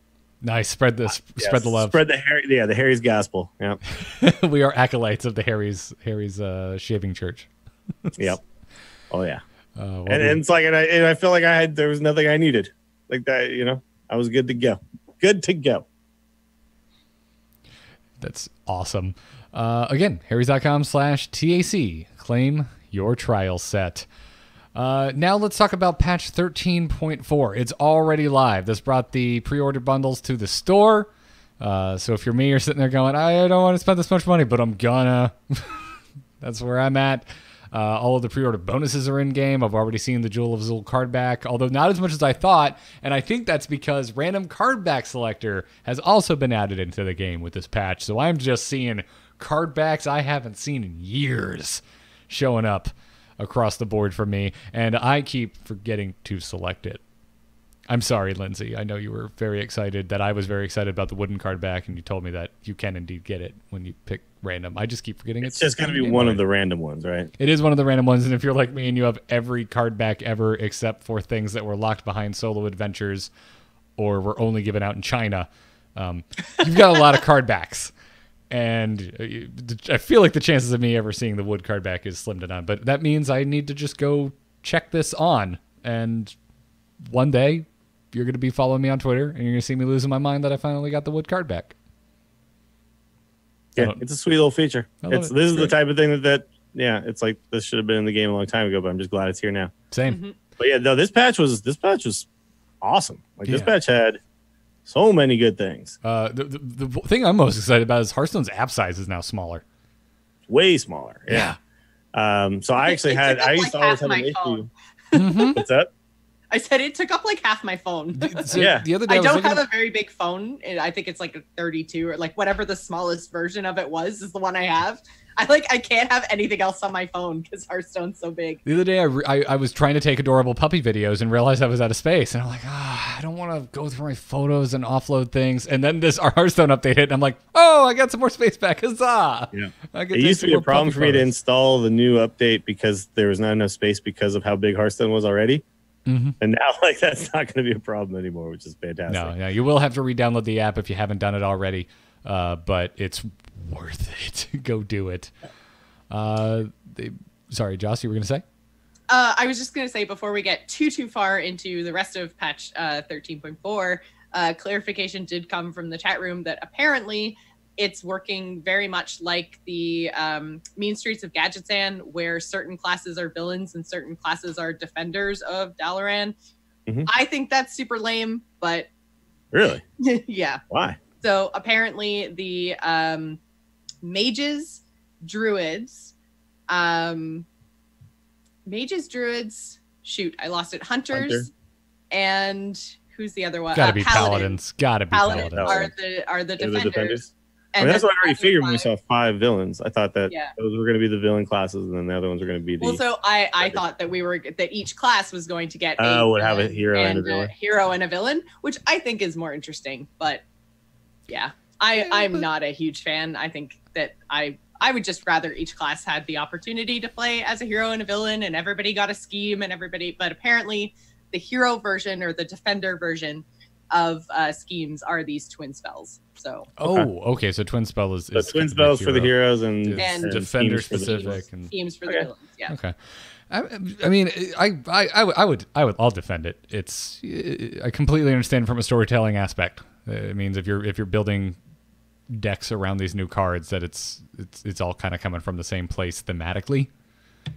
But then Yeah, I does think that that's mean probably that the reason. now for the next year that one set of classes are going to be the defenders and one set are going to be the villains? Like, We're putting the cart before Maybe. the horse a little bit. I mean, we're not sure. Yeah. I know, but I mean, if they're going for a yearly theme and they've said, more lackeys are coming, like, are those villain classes going to be the only ones that are going to get to play with lackeys? Like, I don't know. Well, lackeys don't have to necessarily, like, if it's twin spells versus schemes, we know that. It would be annoying if lackeys suddenly only existed in certain places. But for Hearthstone's entirety of its existence, there's been certain things that certain classes can do, and like there should be class identity. I don't want every single class to be homogenized. Yeah, but this right? doesn't really seem like class identity, though, right? Like, this is Well, look, expansion identity. I don't know. it is. Yeah, I see what you're getting at, but like if they want to give lackeys to mages, for example, I'm sure they'll find a way to do it. Like, and it could be. I don't know, because we were talking about Violet Hold. You could have some mage like Violet Hold Jailer, and it summons lackeys because it's like opening the jails or something like that. True, but even if you look at the lackeys that we've got right now, and maybe it'll just be lackeys this expansion are for the evil guys. Maybe next expansion we'll get good ones, but then it also seems really weird that if everybody's pulling from the same lackey pool, that good guys would get bad lackeys and vice versa. And I just say like bad lackeys because you've got like an ethereal lackey, which is like Rafam. We've got a witchy one, which is Swamp Queen Hagatha. We've got a goblin, which is Boom. Like we've got kobolds, which is Togwaggle. We've got Faceless, which is what's her name? Fortune teller chick. So like those lackeys are very much, there's 5 of them. They're very targeted at the villains that we have. Like we have a lot of cards still to see, I know, but this theme, I don't think. Oh my God, Leon in the chat room already beat me to it. I was trying to figure out what is the good guy version of a lackey, and I think it's sidekick actually, but I would rather it be interns. Interns would be hilarious. Good guys use paid interns, says chat room in all caps.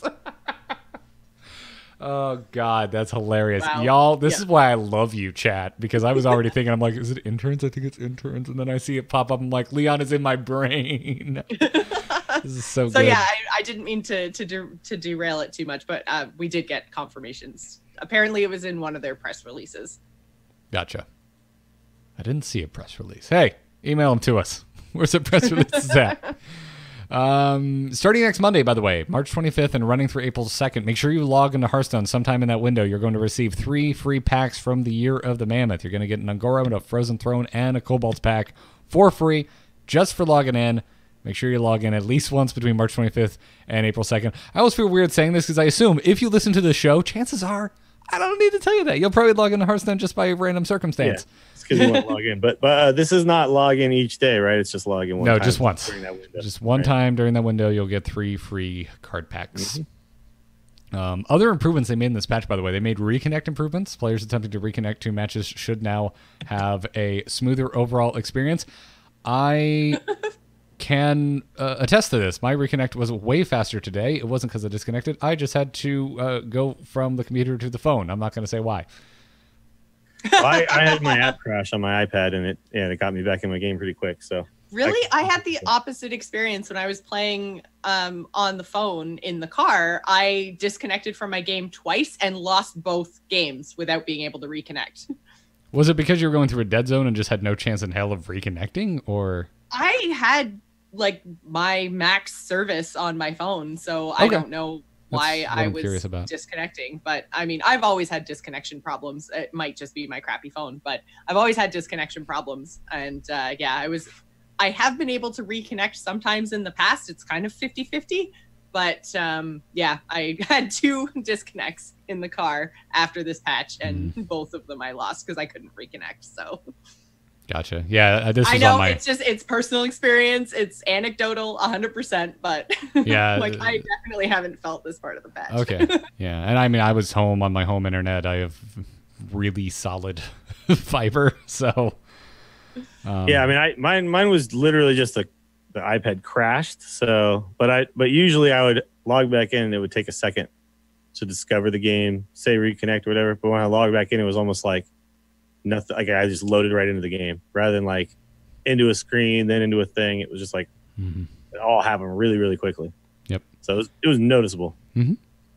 Other things, we can finally re-roll our legendary quests. We knew this was coming. It came with this patch, so you can get rid of those Rostagon Brawl quests that I never did. Me too. That's the first thing I got rid of. I was like, yes, bam, goodbye. See ya. And then I was like, oh, didn't get a hunter quest. None of my other quests are hunters, and that's all I've been playing. And I'm like, damn. But, yeah. Random card back selector, already talked about that. Golden Heroes now count arena wins. Again, not retroactive, however. It's all arena wins from here on out. Count towards your Golden Heroes. So, rejoice, arena winners. I think I saw Crip saying no one is sadder than me with his obscene number of arena wins on Twitter, which made me giggle. Retroactively count? Yeah. Yeah, that's fine. They didn't do it the last time either, so like it's just like, oh well, they should never do it because they didn't do it in time or whatever. I don't know. I'm just like, hey, look, they did it now, man. It's fine. It's better now because eventually you will have it. Yep. Complete My Deck has been improved. We also knew this was coming, so the deck builder is supposed to be a lot better at building your deck now. Dills, I know you were playing around with this. It's not, yeah, it is way better. It's insane. It's awesome. It's incredible. If you're not playing with it, you are losing out on fun times to be ahead in Hearthstone because like this is all I'm going to do on stream now. I'm just going to be like, okay, let's pick 5 cards and then let's complete the deck because it freaking works. So there are times where you're going to be like, I pick 1 card or something, and then it fills my deck with just the de facto best deck that has nothing to do with that card. That will happen because the 1 card is not going to affect the win rate of the other 29 cards enough. So you do have to play with it just a little bit. So like what I did the other day, I put in Linessa, the Paladin Quest, the Immortal Prelates, and like a couple of buff cards. And then, so it was like 6 total cards or something like that. And then I said, build the deck. And then it built me like a pretty friggin' decent Quest Paladin. And like on my free-to-play accounts, it's amazing. It's like I could finally just say go and then get just a deck that'll win me my 1 Paladin or Priest game or whatever. Whereas before I was always sitting around trying to figure out what I could make that would work, poring over this incomplete collection, trying to figure out if there's any kind of deck that I could make. And now it's like I just click this thing and it gives me out of my collection the best possible deck I could make, win rate wise. And I've been able to like get quests done so friggin' fast on my free to play accounts. It's really impressive that it actually works. I'd love to see more data because I don't know like how often is it going to refresh this data? How like what time period is it looking for? Like how many wins does it need before this data is considered conclusive and it actually starts working? That kind of stuff I want to know, but that's just for me to know. If you're a player who doesn't give a crap about that and just wants to be able to build a deck that works, it already does it. And that's pretty impressive because I was skeptical for sure. It doesn't work in Wild, unfortunately. Oh, that's too bad. Yeah, not yet, but they said that it'll get there. It sounds like it's just they just wanted to put it out. They just wanted it to be out, and so it's fine. I'm used to as a someone who likes Wild, understanding that the Wild portion of the game is not going to get the same love as the standard portion, but it's going to be really friggin' fun in Wild when I can like pick all sorts of weird, crazy combos and then just fill the deck in around them. So. Yeah, it's really good. I'm sure it can get better, but it's really, really good. And like that, so the other deck I made yesterday, I just had a Paladin quest, and I just put in Hakar and Prince Liam, and then it just like built me like a control deck. That then Hakar's and then Prince Liam's away my bloods, and I like totally won the game with that. And it basically was like a late game. Control Paladin that would probably try to win with like Holy Wrath or whatever, but I just didn't play that. I just played the other thing, right? And it was sweet. So I'm very happy with this, and I encourage people to get out there and mess with it. Throw in like 5 cards that you wanted to always figure out a way to build a deck around, and now it'll just build you a deck that actually might kind of work. It's like a meme player's heaven. I was going to say, so is this going to be the new like random deck tournaments are going to be built using this complete deck and this stuff will be competitive? This creates a whole new format, I think, where I can, we could like draft neutral cards against each other or something like that, and then let the deck builder fill out the rest. It's sweet. Yeah. This is like the kind of thing. The deck builder was basically a useless feature for so long. Yeah. Random deck generation was fun. Then they got rid of that and gave us this thing that didn't do anything cool. It basically just built us a deck recipe, and now finally they figured out how to make this a viable feature that actually adds fun to the game. Yeah, I want an icon that just looks like the dice from StarCraft, where I hit it and it's just random bull, like just fill it with whatever. Give us options. I agree. I agree. I do miss total random generation. Yeah. I want to get a I want to go into a fight against you, Jocelyn. I'm like, well, I'm playing Paladin, and it's all buff spells, and no minions. Yeah. So I guess I have to make my hero power stick. Yep, exactly. And it's standard, so it's not odd or even. So my hero power is really balanced, and I don't know how to make it work. So one thing that I have done with other people in the past, like when we're just kind of in the same room or whatever, is do the thing where you have it suggest a card or whatever each time. And so it's like almost like you're kind of picking an arena deck, but in your thing. It's like I want all these options. I want it to give me like 10 different ways to like make weird limited kind of formats happen, right? But that is what I want, but I'm not going to put this down really because this is amazing. Like, oh my God, it's so good. Yeah. So, it's like I obviously, as someone who plays the game a lot, I just want more. I want all of it, but it's really well done. And I was skeptical. I was like, it sounds amazing, man. I got to see it in action, and seeing it in action, I'm actually super impressed. That's really cool to hear. Some good stuff. There's some good stuff here. We're critical about cost, but that's money. People in the chat are saying it updates daily. If that's true, that's awesome, and that's. I'm glad because that means that you can kind of like create a deck each day and it might be slightly different. But I encourage people, like if you put in a couple cards and it doesn't quite give you the results you were looking for, like go a little deeper into your theme, whatever you're kind of going for, right? Like you just need to go deep enough where then the rest of the cards have a win rate based on that core set of cards, not just 2 cards that might not affect 28 other cards. Right? You think about all the times we talk about packages. And I know you want to giggle because package, but like the heal package for Zoo and stuff like that. Like start with that and then have it. You got to put in the complete and see whole what- package. Exactly. Yeah. Yeah. Yeah, it wants the whole package. It doesn't want half your package. It wants your whole package. Shake your head. You're trying too hard. You're trying too hard.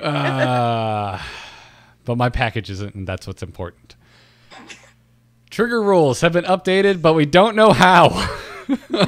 Yeah, it was like trigger rules are updated. Then it said, "Here's all the ways," and I was like, "None of these have anything to do with trigger rules. What are you talking In about?" the They were all team's- like bug fixes after that. So I In don't the know. team's defense, I did reach out. I was like, hey, is there anywhere where this was notated? And they're like, we're getting that out. We're going to get that to you.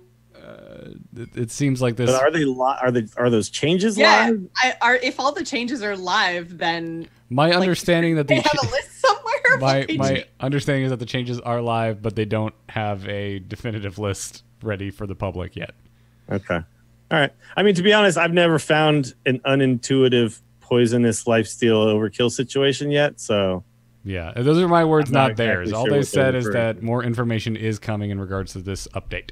Yeah, probably I wonder- specific cards and specific scenarios that are essentially. I was like going to say bugs. on Reddit, I've seen just a whole bunch of discussion about the new expansion. It seems to maybe, but I wonder if someone on Reddit has figured this out. Yeah. This is the kind of stuff I would Reddit knows all. The This is hive gonna- mind of Reddit. Yeah, I would expect this to start popping up a little bit after the initial hype of, oh my god, new cards, new mechanics, look at all this stuff. Look, I'm getting my golden heroes off of my arena wins. Like, there's a lot to love in this patch that maybe isn't as exciting as, I'm going to play with all the poisonous cards and try and get all the different scenarios and try and note what was different than it was before from my own memory. Yeah. And I do feel like this is probably a lot of Rexar stuff. Sure. Like, that's when I would think that things would interact in a really weird and interesting way. So, and it might even be a whole bunch of stuff that's only relevant to Wild, even. Beast that Rexar makes over in Wild. They better not change my poisonous Hydra. If they're coming at my poisonous Hydra, I'm done. I mean, that already rage works the way uninstall. you'd expect it to work. I don't see how Yeah. that could. Well, exactly. They better not be like, well, this doesn't work in the way we really wanted it to. So even though it makes sense, we're going to make it no longer work that way. That would be That's really what I'm afraid of. surprising if that happened. That's what I'm afraid of. Weirder things have happened. But anyways, so more on that later. Anyways, that's the patch in a nutshell. A lot of cool stuff you can go do right now in Hearthstone. Go try that deck builder. Go start having your random card back selectors. Even though I still have been championing the Hakar card back, I don't think I'm giving it to anyone at this point. I think it's over. No, they actually came out and said that basically everybody has it now. That's awesome. I They really they did some like stats on it or something. I can't remember exactly how quick it was, but it was really fast. Wait, It did was they do within- that? I want to. Oh, they don't. They didn't show stats, or they did. No, they did, but it was. I don't remember them, but it was like within like 20 hours or something like. Was this on the official Wow. website? entire player base had it? I want to That's see this because that's what I wanted to see. I love that kind of stuff, seeing how fast things organically spread in a video game. Yeah. Um, Yeah, I'm sure you can find the.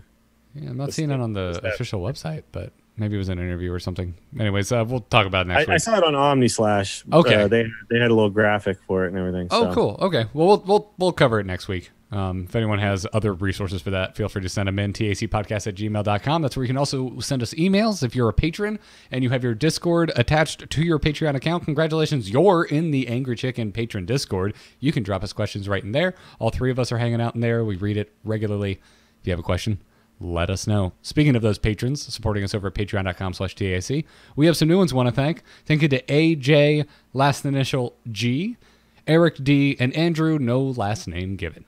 Thank you for the support, everyone. And if you enjoy what the three of us are doing over here at The Angry Chicken and you want to support the show, patreon.com/TAC is the best way to do so. It's completely opt-in. Show's always going to be free. It always has been free. But if you want to give us $1 an episode, $2 an episode, whatever works for you, Patreon is the best way to do that. Go check it out. All right, I got some information here. It started on February 5th. At the time, 4% of the player base had the mark. 1 hour later, 20% of the population. By Oh my over God. 66%. And then less than 12 hours after the event start time, Hakar's mark spread to 87% of North American Hearthstone players, Wow. where it seems to have maxed out, which means that's probably like 87% of players are like actually playing the game. I was gonna say, yeah, that's their regular that's players. their, like daily login people, right? Yeah, like people who actually log in and play Hearthstone who have Hearthstone. Mhm. That's actually a pretty crazy number too, I think. Yeah, to think 87% of players North are. American people who have Hearthstone play it. Wow. Yeah. That's bananas. Yeah. So I mean, yeah, that's in 12 hours. 87% of people. Wow. That's pretty cool. Damn. That's really rad. Not quite done thanking folks yet. Thanks to our Patreon producers, Declination, Sean C. Thank you very much, you too. You can find the whole back catalog of episodes either at the amove.tv website or youtube.com/amovetv. You can catch us live Tuesdays at 4 p.m. Eastern Time on twitch.tv/amovetv. Come join us. Be part of the lovely chat room who have been making me laugh a lot today. You guys are a group of They've been on point. funny nerds. Bunch of funny nerds. But before we go, all three of us do all sorts of other stuff around the internet. Dills, where can everybody find you? Check me out on Twitter at Willie Dills and twitch.tv/Willie Dills, where you can find me just streaming a lot of Hearthstone because I'm having a lot of fun with it right now, and the deck builder is a big reason for that. So come on by. I'm going to try to come up with some weird shenanigans for that. And probably a lot of them will involve chat. I'm going to let you guys like pick a set of cards or something, and we'll see where that leads us. So that'll be cool. It sounds vaguely dangerous. I mean, this season, I'm at rank 5 in Standard, and I think I've been there.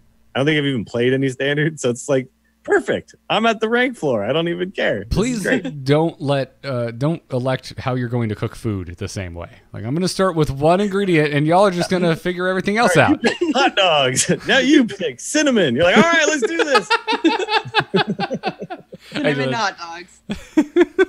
Cinnamon hot dogs. Probably better than a corn dog. Shots fired.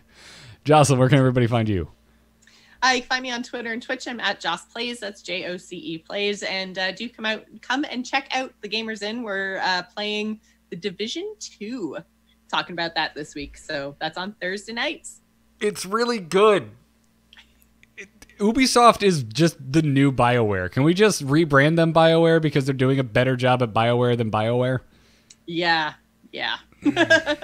Like between freaking Assassin's Creed being like basically a Mass Effect sequel I didn't know I wanted and this. Man, Odyssey's really good. I've been playing Odyssey. I stayed away from it because I didn't like Origin, but I've been playing Odyssey. Man, that's a good game. Ubisoft is they're doing surprisingly well.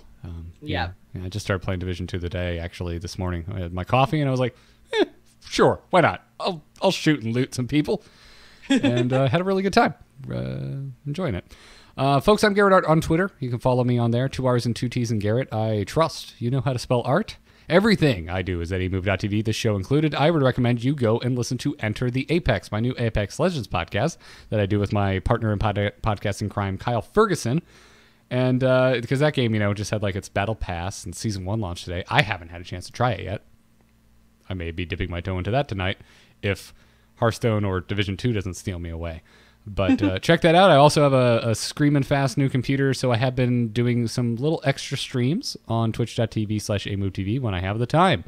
So if you've ever thought to yourself, I wonder if Garrett curses more when he plays shooters than he does on the podcast, the answer is yes, and you can see it when I stream things like Apex on the Twitch channel. So go check that out. That's going to do it for this week. I have a feeling we are going to have a lot more cards to talk about when we come back next Tuesday. But until then, job's done. Job's done. Job's done. Yes!